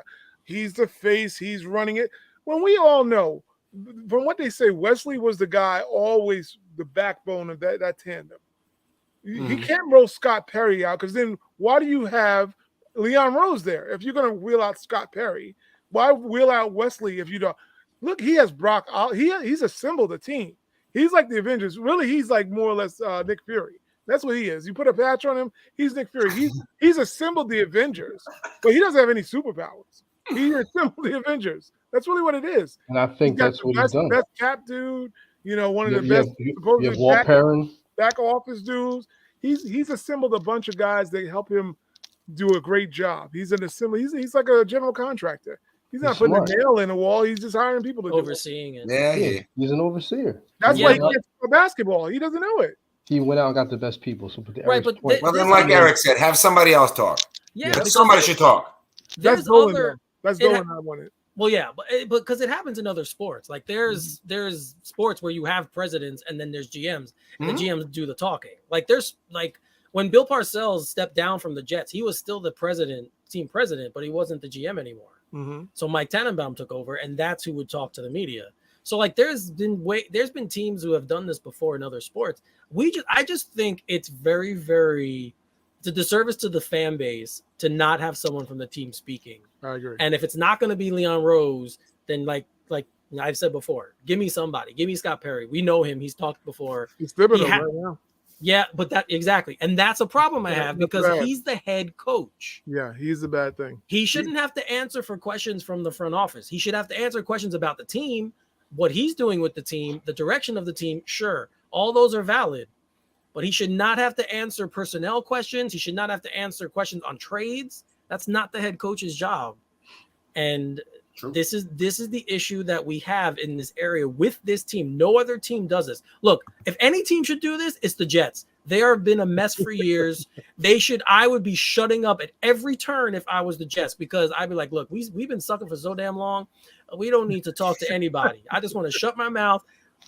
That's the team. And yes, the Knicks have been bad too, but the Knicks have had a longer period of success in the 90s and early 2000s than the Jets have had. So that's the team that should be like, yeah, we're not talking. I'll take any damn fine I need. We're just going to be quiet and do our thing at the back. So yeah, so that's the team. And but every Jets general manager comes out to talk. Woody Johnson, the owner of the Jets, will come out to talk every once in a while. Where's Dolan? Why doesn't Dolan come out and talk? We don't want Dolan to speak. I don't want Dolan to talk about basketball. Please. I don't want Dolan to talk about basketball. Okay. But about stuff going on with the team, yeah, you can talk about that. Why not? Okay. I don't want to talk about the basketball operations. No, that's not what he knows. But what do you want to hear? How much he's making at the gate? How much? If the popcorn guy is stocked, what does Dolan really know? when everything came out between him and the fans, right? When all that stuff broke down, he's never going to answer to that. But no, he went on the Michael Kay show. He did talk about it and talked about it.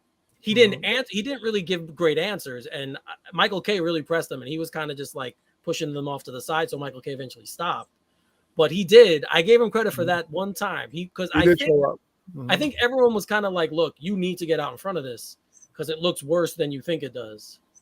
And I think that also had to do with basketball, because that was right around the time of Durant's free agency and Kyrie's, and it was around that same time they were going to be available. So I think he was kind of going out to say, like, look, hey, I'm not that bad. I can own up to my mistakes.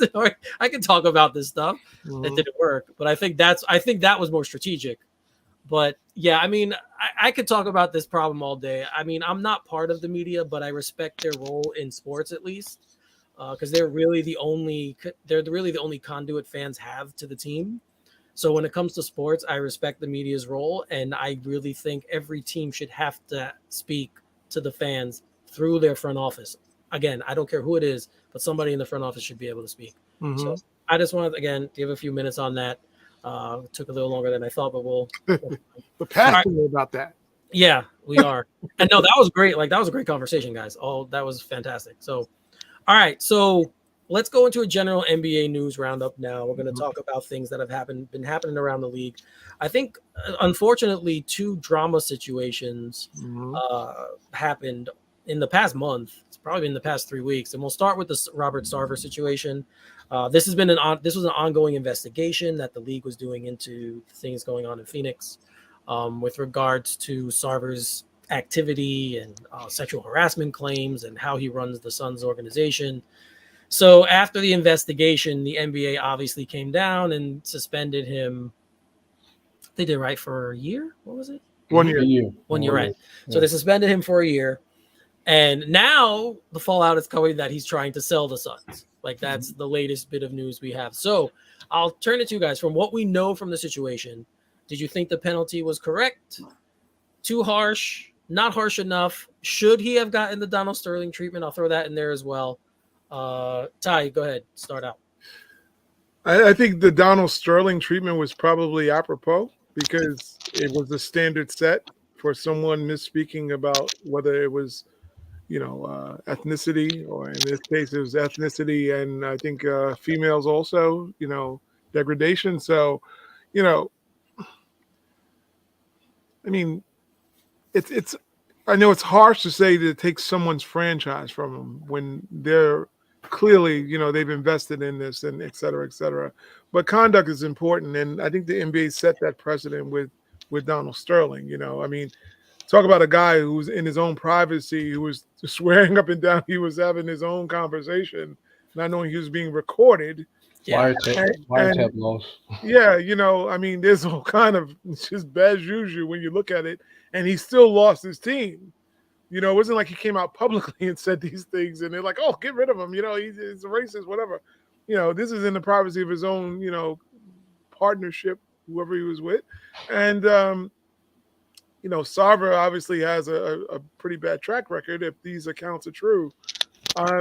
He probably should have lost his team. Why would he not? I mean, you've already set that precedent. I don't think the 1 year suspension, I think, was pretty soft, given that you took away Sterling's team. So something, I mean, if you said, well, you're banned for 3 years, then I might say, well, all right, that sounds better because you took away the other guy's team. You're letting this guy say, "Oh, come back in a year when it all dies down, and we'll have a seat for you at the table." I mean, that's kind of ridiculous when you think about it. Because, like I said, if you're going to go by the standard, he should lose his franchise. Mm-hmm. Yep. Yeah, I think I agree with you. I think he should lose his franchise because this to me seems like it was a lot worse. Not that what Sarver said was bad, but I mean, Sarver employed Elgin Baylor for all those years when the Clippers were terrible. He was still the GM of the team. I'm just saying, I don't know how he really felt. Obviously, how he really felt was different, but it just didn't. The optic was different. I do believe that if we never heard him, that never would have happened. Never happened. Craig, I'm sure you believe that too. That if we didn't hear what he said, he probably would not have lost the Clippers franchise. I think that's pretty obvious. So what did you think of the Sarver situation? I mean, honestly, I have a confession to make. I haven't read one article on it. I'm just basing it off. But you heard enough. I heard enough. And I mean, if we're setting the standard based off, like Ty said, with the Clippers owner, if that's the standard, that's the standard. Mm-hmm. But I want to add though, Twitter is a very, very weird place. We have people wanting him to be punished and sell the team, but at the same time not be able to make money off selling said team because of his conduct. That's just weird to me. You can't have it both ways. If you want him to go on and to sell the team but not make the $5 billion or $3 billion, you can't have it both ways. So if you want him gone, let him sell his team and make his money and go off and do whatever he does. But with respect to the things that he said, I mean, people are people. You can't change mindsets. If that's the way he feels, that's the way he feels. It's unfortunate. But I do think it's weird that people want him to sell the team, but also not to be banished from the league, but also not make money from the team that he purchased. That's just weird to me. But hey, I mean, that's just the world we live in right now. People want everything all the time, like quickly. Yeah. So that's just weird to me. But if you go on Twitter, that's all you see. Oh, he can't be a racist and a chauvinist, and I want him to get rid of the team, but he shouldn't make $3 billion from doing it either. I'm just like, well, how does that work? You can't have it both ways. That's just weird to me, but that's my 2 cents. If it's up to Twitter, he's on the corner with a couple pencils, you know what I mean, and a barrel around his waist with no clothes on. You know what I mean? They really would love to tar and feather the guy, but obviously, and he should have gotten the same treatment.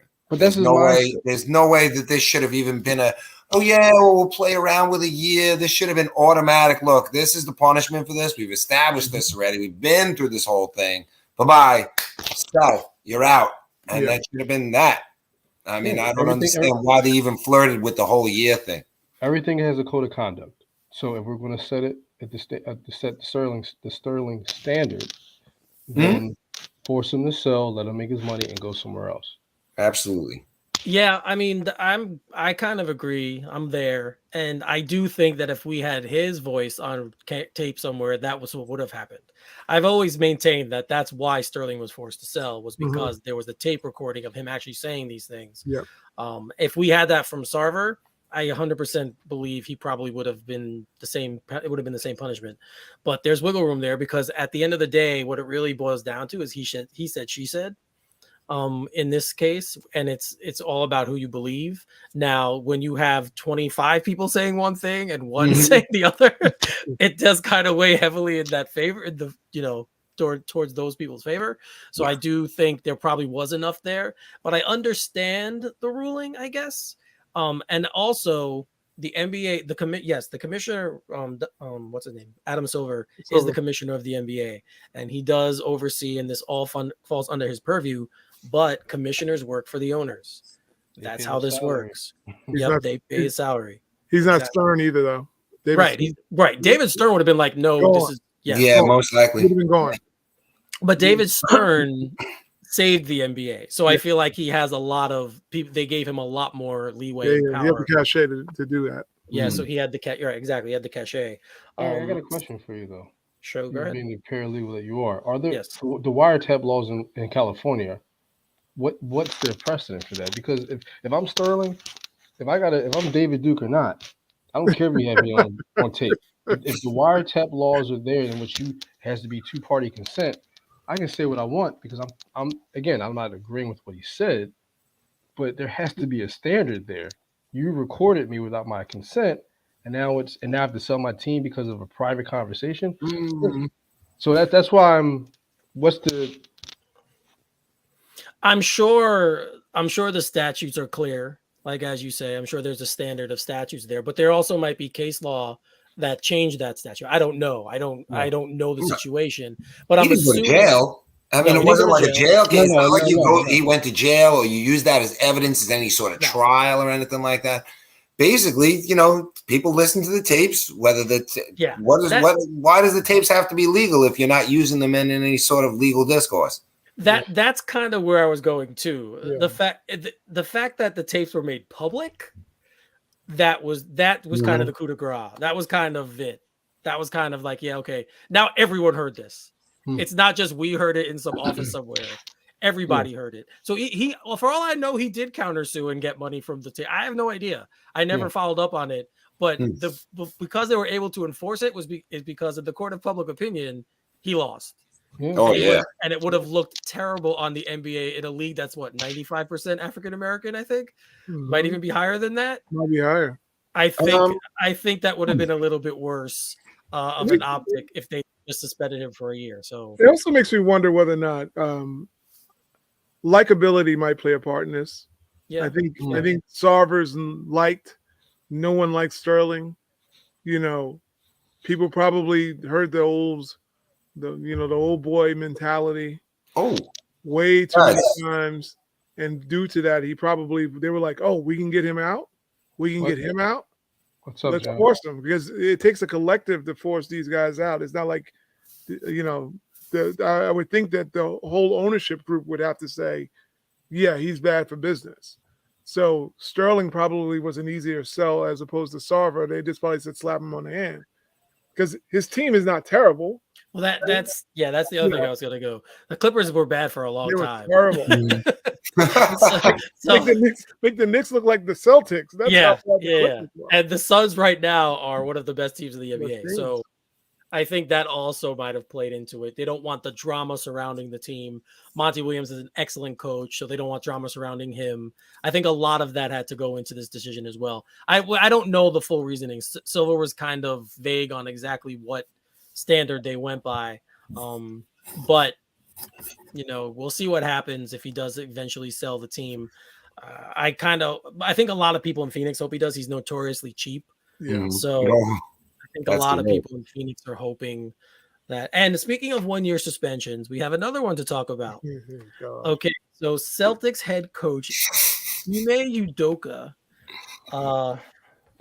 basically was fired for having an extramarital affair in the office. Yep.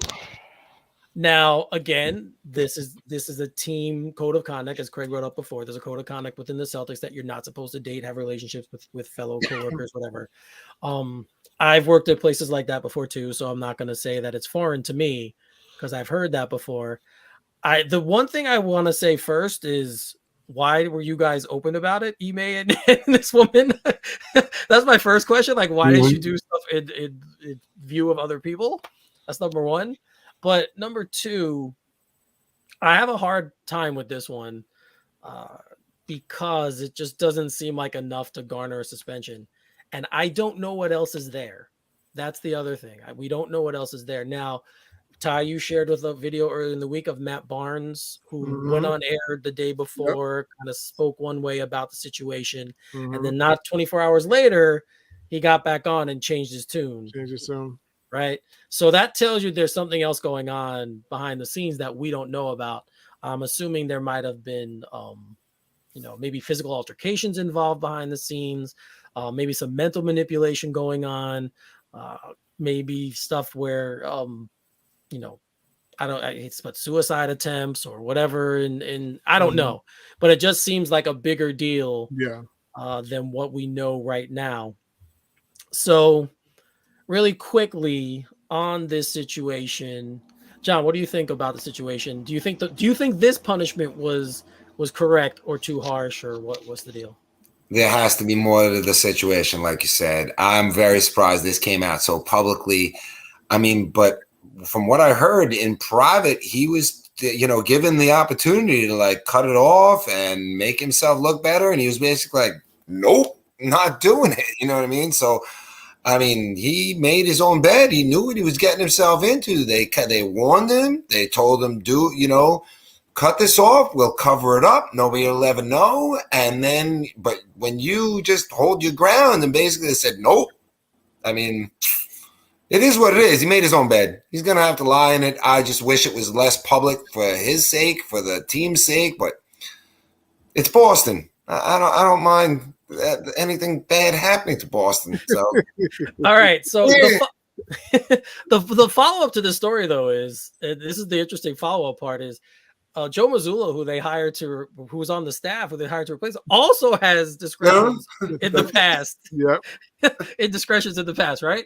Now he's been clear to them. They have when he was in college, he was a kid. I know that's not an excuse. You're still an adult, but he's been clean and sober now. He went through treatment, all that stuff. So he took the proper steps.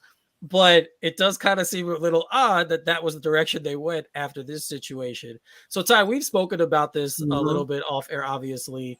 What's your total read on things? Do you have any more insight into what possibly could have happened? I've no more insights. I mean, other than speculation myself, or trying to play armchair psychologist on this whole situation. But I just think it just seemed like there was. I mean, we're talking about petty police. I just think there was some pettiness that went into this whole ordeal. I think someone was a little bit, a little mad that somebody had their hand in the cookie jar, and then rattled the cookies around, and and then said, "Oh, I got the cookie," and shook it again in front of their face, and had a couple Keebler elves dance in front of them, like, "I got the cookie." It seems like that went into. There's an ego being in play here, where they're like, you've overstepped your ground, and now we're going to punish you publicly. Because this is the one thing, if anything, you would want to keep in-house. And it's private and under the radar. That coach is well liked by all of the team. They love him. You just went to the NBA Finals with this guy. So clearly he has the team's attention in their ear. I mean, we harken back to the big shot we loved about RJ Barrett when he killed him, which we all like that. But that was a turning point for them in the season, because this coach went to them and basically said, "Hey, you got to pull up the bootstraps. You guys are playing too soft," and that was propelled them to the finals. So he definitely has their ear. And when you listen to Marcus Smart, whose quote was, "Nobody died," which I think I was like, "Oh, this is just going to get sound bites for years on this thing." Nobody died, So that's just letting you know the ripple effects, not only with and on a serious note, with the female staff members that had to go through and endure believing that they were accused of being the extra woman, Yes. And then now you got to go explain that away. You got to explain that away to their spouses and their families, and be on, they're exposed on the Twitter village, as Craig says. You've got like a bunch of fallouts from this. It was so unnecessary. You could have just fired him. Just fire him, sweep it under the rug, and say, we're moving in different directions. We had a difference in philosophies on how the team is ran. We're moving in a different direction. We wish him all the best. Now you've opened up this Pandora box, and now we don't know who this woman is. Yep. The psychology behind her. All these women have probably been stalked. They probably had the media outside their doors asking questions, calling all their friends. The Celtics are in a bad, bad situation. Now, I'm like John. Anything Boston losing, I'm happy about, but not this way. I want them to suffer through losing sports-wise. When you start getting personal and people's personal lives, you got kids involved. You got a whole spectrum of families involved. This should not be everyone's issue. This should be between the two consenting adults, their spouses, and it should be dead after that. It should have never gotten the publicity. But I told you, he was in someone's cookie jar, and he was bragging about being in the cookie jar. Like, you ain't gonna get these cookies. I'm gonna keep these cookies. And he was the cookie monster. And it's bad. It looks bad, and they all look bad. It's a It's a terrible situation, man. It is. It's really is a terrible situation. I mean, like you said, we have no love for Boston here as Knicks fans. For me, it spans a bunch of different fandom. But when we're talking about the Knicks, I mean, I love the city of Boston. I just don't. I hate their sports teams. So I'll just say that. But yeah, it's a terrible situation. I agree with you. I want them to lose on the court, not because of other stuff that's happening off of it. So Craig, I mentioned that they hired Joe Mazzulla to be the assistant. Because we know Brad Stevens was the coach before, if you were Brad Stevens, would you have stepped down and taken the job as coach for this season? Yeah, Pat Riley did it. Yeah, I would do it. Mhm. Right? I mean, if I'm Brad Stevens, I would do it because no one's going to know these players better than you, Right. I mean, because you've coached them before, you brought, I would say, a couple of them in as general manager, right? So just do it just for the year. And I guarantee you that would have, kind of smooth things over because it kind of takes the pressure off Joe, the interim coach. It takes the pressure off the team. You're a familiar face. Clearly, you care enough about the situation to do it. So I would have done it. But I mean, clearly he didn't. He wanted to. So I mean, the NBA is a business, right? So if the interim steps in, does a great job, and gets them back to the finals, guess what happens, right? Yeah. The long view is it gets him a coaching opportunity next season. That's how I see it. I mean, I could be wrong, could be complete BS, but I mean, No, that's honestly one of the better takes I've heard. Yeah, On that situation, I agree. If you're right, in the long run, whatever happens with Udoka next year, whether they keep him, Mazzulla can go and apply for other jobs, especially if they do well. Mhm. And if they fire Udoka, they can just keep him as the head coach, and he has. I will say they should just fire Udoka. I don't like seeing people get fired.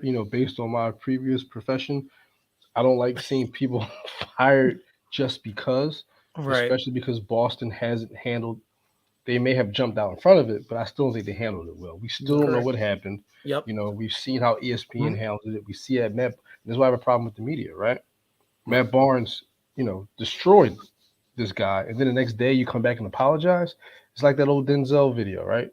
You want to be first as opposed to being right. Of course. This is the issue I have with the media. Yep. Get it right because there's a lot of people involved in this, and. Yeah. Based on what I did for 10 years, the media has they have a problem with doing this. They step out in front of things, they say it, and then 2 years later, things come out, and then they never apologize for it. Mhm. So it's a big issue. Again, we don't know what happened. We never may get the full story. And for Matt Barnes, I respect him for coming out and essentially apologizing. But if you know what really happened and you're part of the media now, like you said you were, tell us what happened so we can understand what happened because we'll never know. It's just a big matzo ball hanging out there, right? We're never going to know what really happened. You just have to speculate about it. Yeah, whoever his source is, though, he's protecting his source by not telling people. No, that's really what he's doing. But I agree with you. If somebody knows out there, then the story should be told because, you kind of want to clear the air on the situation. I would want to, if I was part of the organization, clear the air before the season begins. You have to. So you can focus on basketball now. Mm-hmm. It's such a terrible situation. Even what Ty was talking about before with the women who people were guessing were the party, and Twitter is a weird place. They were wrong too. They were wrong. Exactly. And it wasn't like bloggers or fan. It was media people were going forward with these stories about it possibly being these women. That's just terrible. Like, that to me is where you, as a civilian, that I would for libel, slander, whatever. How do you not fire him? How do you not fire him? I'm just saying because he comes back after the year. Every question and every interview starts off with, well, after the suspension for such and such and such, how's this year going? You know what I mean? Like, it'll be brought up every time he's interviewed for a year. Just fire him. And was this woman suspended also? That's a good question. Was she? If it's a conduct issue. Question. It's a conduct issue from what they're saying that, but it was consensual. She was probably fired. So why was she fired? I mean, that would probably maybe put a little. That'd be worse. It would definitely show you exactly what might have went on. If this, see, the first thing you heard was consensual. You know, the first thing you were thinking probably when you heard he was fired over conduct, you like he did something erroneous, or you know he was negligent in his actions. But then you hear consensual, so you're like, well, they were okay with each other, but clearly someone had a problem with the relationship aspect of it. So your thought then is that they didn't do anything terrible, but I hated that you did it. So I'm going to suspend you for a year. So is this woman still working there? I mean, you gotta, you know, because you know it was you were talking about people want to know the truth. Well, not if you're Malika Andrews, I think is her name. From East, she doesn't want to know anyone's truth because you know Kendrick Perkins, you know, Country Biscuit was on there about saying, "Oh, I got all my sources." She was like, "Chirp, Please, like chirp them." Like, no, Udoka was wrong, and you know, everybody knows I love women. It's not about empowering women. It's just you can't do that though and say you're empowering women because you're taking away someone else's voice. You can't take away someone else's voice and then want your voice empowered as a female. That's not accurate. Just because go ahead. She's been horrible throughout this entire thing. No offense. I mean, listen, I have a wife. I have 2 sisters. I get it. But she has been brutal throughout this entire situation. She's bad. Well, she's been brutal, but I'll leave it alone. I'll shut up. No, that goes good. Yeah, and that goes back to the thing because we don't know everything. So how could you be so definitive about something when we don't know the whole story? And that's why I said I would want this out before the season begins. Get this out.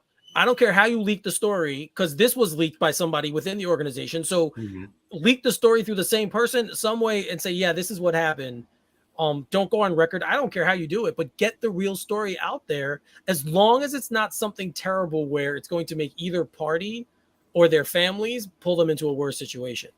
But whatever the story is, it needs to be addressed because you know what? Somebody is going to find it and someone is going to release it and it's going to be TMZ or some, you know, some Deadspin or some outlet like that lives off of this. Remember Manti Te'o? That's how the Manti Te'o situation got. Same thing. It was Deadspin.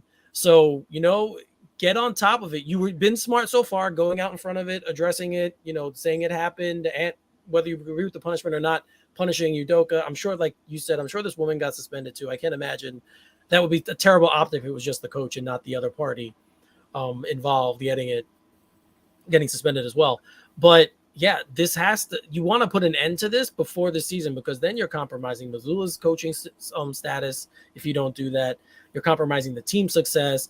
Like we all said, the players are going to get asked about this constantly if it's not addressed and completely, you know, nipped in the bud before the season begins. So I don't know how this is going to end. Again, it's a terrible story. If it was happening here, oh my God! I think people would be laughing. It's the Knicks. What do you expect? But it did kind of bring back the Anuka Brown Sanders stuff a little bit in my head with Isaiah. It did kind of bring up that situation again. But that seems like child's play compared to this because just the way things are now, how everything's just more magnified because of Craig's favorite profession, the media and sports journalists. Because that was 2005, right? Sanders was 2005. Yeah. So just think about in 17 years how far we've come. That everything now is known like this. Where then it still took a little time. We didn't have the advent of Twitter, wasn't so big. It's going to be so interesting to see. It made me wonder though too. When I was joking about the Marcus Smart. I thought it was bad optics, but was it not a truth maybe? And what I mean by that is sometimes you can say a lot without saying a lot. More or less, he was like, we're really blowing this over something that we should not be blowing it up over. I mean, granted, it's his opinion. We don't know who was hurt, who was involved. I'm not trying to be insensitive. But the fact that he was insensitive may let you know how this did not play out well for the players that are coached by this guy, thinking that this is way out of bounds what happened because he's like, no one died. So that to me, when hearing that quote, which it was bad optics, don't get me wrong, but it was more so like the players are like, what are we doing? Right. You're blowing it out of proportion.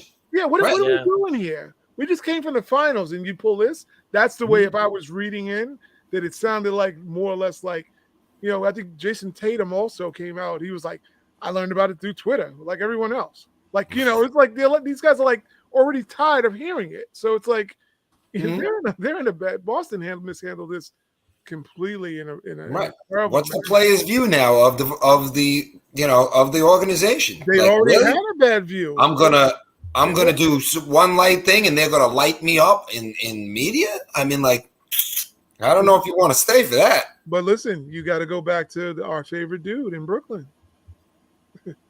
Which one? There's Yeah, which one? Well, yeah. Exactly. There's two bad. All three of them to be. There's two lollipops with hair on it, so we don't know which one's the worst one. You don't want either one of them. But when you look at Kyrie's initial thinking was that Boston had issues, that were beyond basketball. So Kyrie's got issues though. No, but he does. But did you hear sometimes the voice?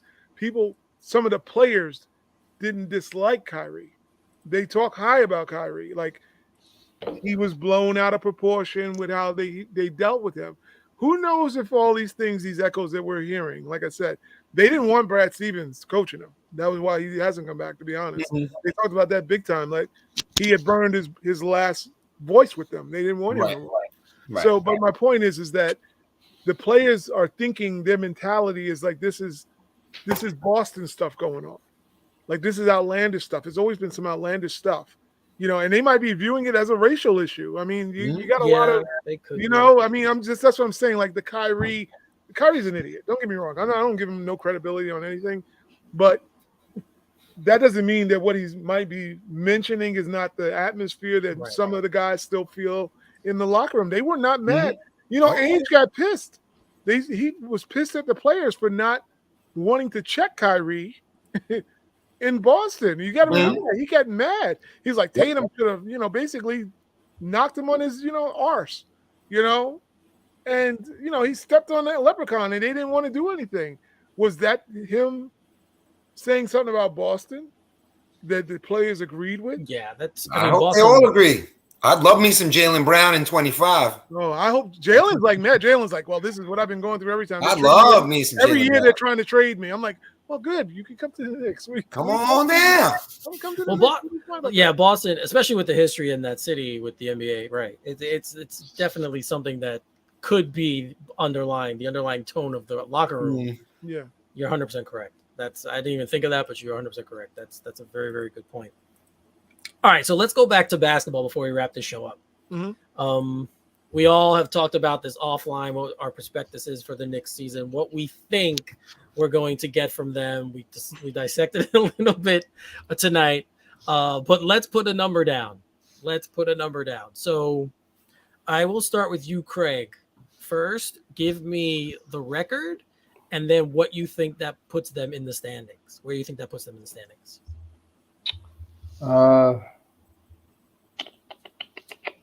45 wins. And where does that put them in the Eastern Conference standings? 8th. Wow. Okay. So you think it's going to be a real competitive year in the East? Yes. All right. Okay, John, go ahead. 43 and play in max, like somewhere in the 9-10 spot. 8 would be a stretch, but then again, I mean, if it really is an uber competitive conference this year, which it might be, I mean, that might lower some totals. I'm gonna say 8, 9, or 10 seat and 43 max. All right, Ty. 42 and probably the 10th spot at best. At best. All right. I've said to you guys, best case is 45 wins, right? If everything broke correctly, I thought that would be 45. So that's not my prediction. My prediction is going to be 42, 43-ish. I'll give them a game here or there. I'm kind of where Ty is on this one. Now, again, if you're saying 3 games, is that much of a difference? In the East, I think it will be this year. So I think the conference is going to be really, really competitive. So, yeah, I'll say 42, 43 in that range. And I think that'll be good, like for around like 9-10 playing in that range. Because I honestly do think the Knicks, while not top heavy talent, I think they're very even keeled talent wise across the board.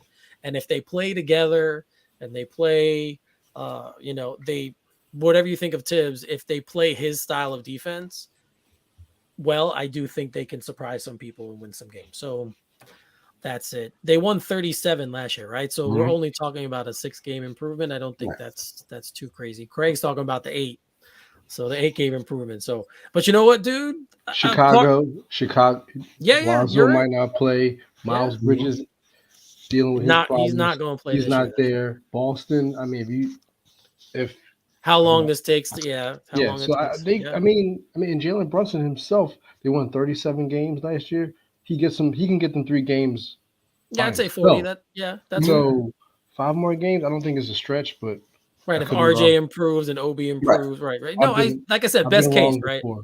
Yeah, that was my best case prediction. So everything you're thinking, that's my best case. That's where I'm going as well. All right. So again, the East is pretty tough, though. I mean, we talk about those teams that are falling, and we've got to talk about those ones that are ascending too. You know, right? We talked about Detroit. They were Detroit being one. Indiana could be really better than what we're giving them credit. That's a nice young team. You know, Duarte and Halliburton, you know, the dude from Canada that I liked that they just drafted. You know, they still got Miles Turner there. They still got, they still got pieces there. Mathurin, that's what his Mathurin. There you go, Mathurin. The Knicks' clumsiness is what's going to concern me. It's a good year to be bad. And if all goes wrong, it's a good year to be bad. When we spoke earlier about starting Cam, it's probably for me not about wins this year. That's why I'm like, start him. I'm like, he's already tanking. We haven't started. I'm like, tank him. You know, thank you very much. Thank you very much. Give me some Scoot, right? Yeah, get Scoot, get Victor, whatever. I'm okay experimenting this year. I hope that they play Cam 50 games because you know what? Hey, I have no problem with that. I'm very transparent. I want to be in the high lottery. We need a talent. We need no offense to RJ. Love RJ. We need to not wonder whether we have a star. We need to know we have a star. And you only get that by getting into the upper crust. The draft that RJ was drafted in, it was really maybe a 4-person draft, if you want to say it. You put Garland in there because you could put Garland in there. So you're going to go RJ out of the 4. RJ was 3. Yeah, you know. The top, it was Morant and Zion. I mean, just keep it a buck. I mean, Zion's injured, but his talent level is there. So when you think about it, we got the 3rd best player. But that doesn't mean that he was the elite talent in the draft. No. You know, that's my point. It's like we need to know that RJ is probably the 3rd best player, 4th best player right now because you got to give Garland, he being an all-star. Yeah. So RJ's the 4th best player in that draft. We need to know we got a guy in there who's the number 1 pick, who's the best player in that draft period. Well, and this draft, like we've talked, has multiple guys who can be that, right? Yeah, multiple guys in this coming draft, whether it's franchise guys or Scoot or the Twins. I forget their name, but the Twins, those two. Twins are good. Yeah, like there's a bunch of good players coming out in this year. So you're right. It's a good year to be bad. Bad. But the Knicks won't be bad enough. They won't. No, they won't. Well, but that's like, you know, that's why Ty's like play Cam. Play Cam. Will be worse. He'll come out and average 25 and they'll want to make it a play-in. And Cam will be the star. Well, you know what? I'd sign for that if that happened. I don't care. I just want to. I'm with Ty. I want like the top level star. So yeah, we need an elite dude. We need our Luka. We need one of those guys. We need to find. We're not getting those picks again, though. If we could win, and we've always been 1 draft behind. That's what we always, as a franchise, we're like what on the movie Life, Can't Get Right. We're the can't get rights of the NBA. We can never get that right moment to say we tanked the right year, or we, you know, like we should have never been a playoff team. Julius was a gift and a curse to New York. Yeah, that's the one season that kind of screwed all this up. Yeah, it did. Yep, it did. I mean, that's. He's doing this, and we're like, get you out of here. Yep. But I mean, I'm sure you guys feel like I do too, though. Even if we are bad enough, we're not going to win the lottery. We never win. We never. But this might be the year that you don't have to win it. That's the right. thing. Like I've said. True. And then you could get something in the 12, 13, 14 range. I think. Hopefully Dallas gives us a nice pick. Hopefully Detroit is good enough to give us the 18th, 19th pick. Yeah, you need Detroit to make the playoffs this year, right? I think the top 10 in this draft are all potential franchise players. They can blow. Yeah, we'll pick 12. Top 10 players. Right, we'll pick 11. That's what we'll pick 11. All right, guys. So let's wrap this one up. So first, I want to thank everyone for watching. Of course, we enjoy doing this. It's fun.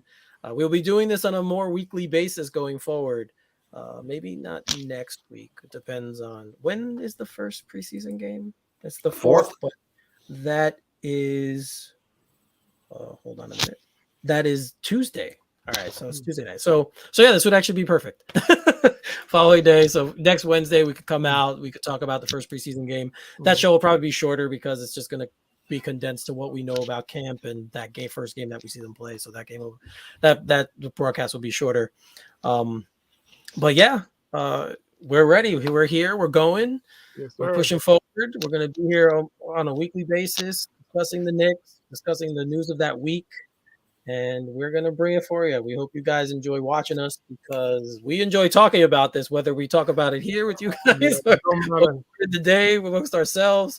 We're still going to talk about it. Now we're we're bringing that to you guys, and hopefully our personalities and interaction jive with all of you, and you can continue to watch. So once again, I want to thank you all for coming. Guys, just give a quick goodbye and, tell them where they can find you. And I'll start with you, Craig, even though we see it on the screen right there. That's where you can find Craig. But tell them where they Thanks, guys, for joining us yet again. You can find me at Trace _son 28 on Twitter. I'm still going to be traumatized because Twitter is a very weird place, but you can find me. Thanks again. All right. Go ahead, Ty. You can catch me at Genius Scribble on Twitter. Yeah, and guys, Ty's kind of weird with Twitter right now. He doesn't really go there, so I have to kind of push him to start using it. I asked him to retweet something today, and he did it. So that was the first step. So I'm happy about that. He did it, got the news out there. That's fun. Hashtag and all, we were good. We were straight. So thank you. All right, John, tell them where they can find you. And what's going on with you? Go ahead, tell them. You can find me at JArizona on Twitter. Feel free to leave me a message. Thank you all for tuning in, and look forward to our next show. Yes, sir. All right, you guys see my information right here. My name at Finally33 is my personal Twitter handle. At all_Nick_up is the show's handle. Once these guys learn how to use Twitter better, I'm going to give them access to that handle. So if the stuff pops out, they could all answer questions as well. Right now, it's something that I run, but I will give them access eventually as well. Also, as you guys know, if you're watching from Straight Outta Gotham, I have that show as well. It's at straight_O_G on Twitter. That's where we give the information. It's my pop culture, movie, comic book show. We do some live streams there as well, which I will be doing tomorrow. The second episode of the live stream for Andor, the new Star Wars series that's appearing on Disney Plus, which is fantastic. And that's awesome. Yes, I talk about that every week as well through the full 24. I hope I can make it through all 24 episodes. But yeah, no, it's fantastic. And they're splitting it up into 2, so it's 12 and 12. But I don't know where the break's going to be, so that's why I'm saying 24. Wow. So you could check me out there. I have a revolving door of guests, and tomorrow I'll talk about the guest. I'll just introduce the guests. It'll be a surprise, so you guys can tune in for that. All right, guys, so let's wrap this up. So for Ty, John, and Craig, I'm Eric. You are watching All Nicked Up, and we will see you next time. And there's Leia too.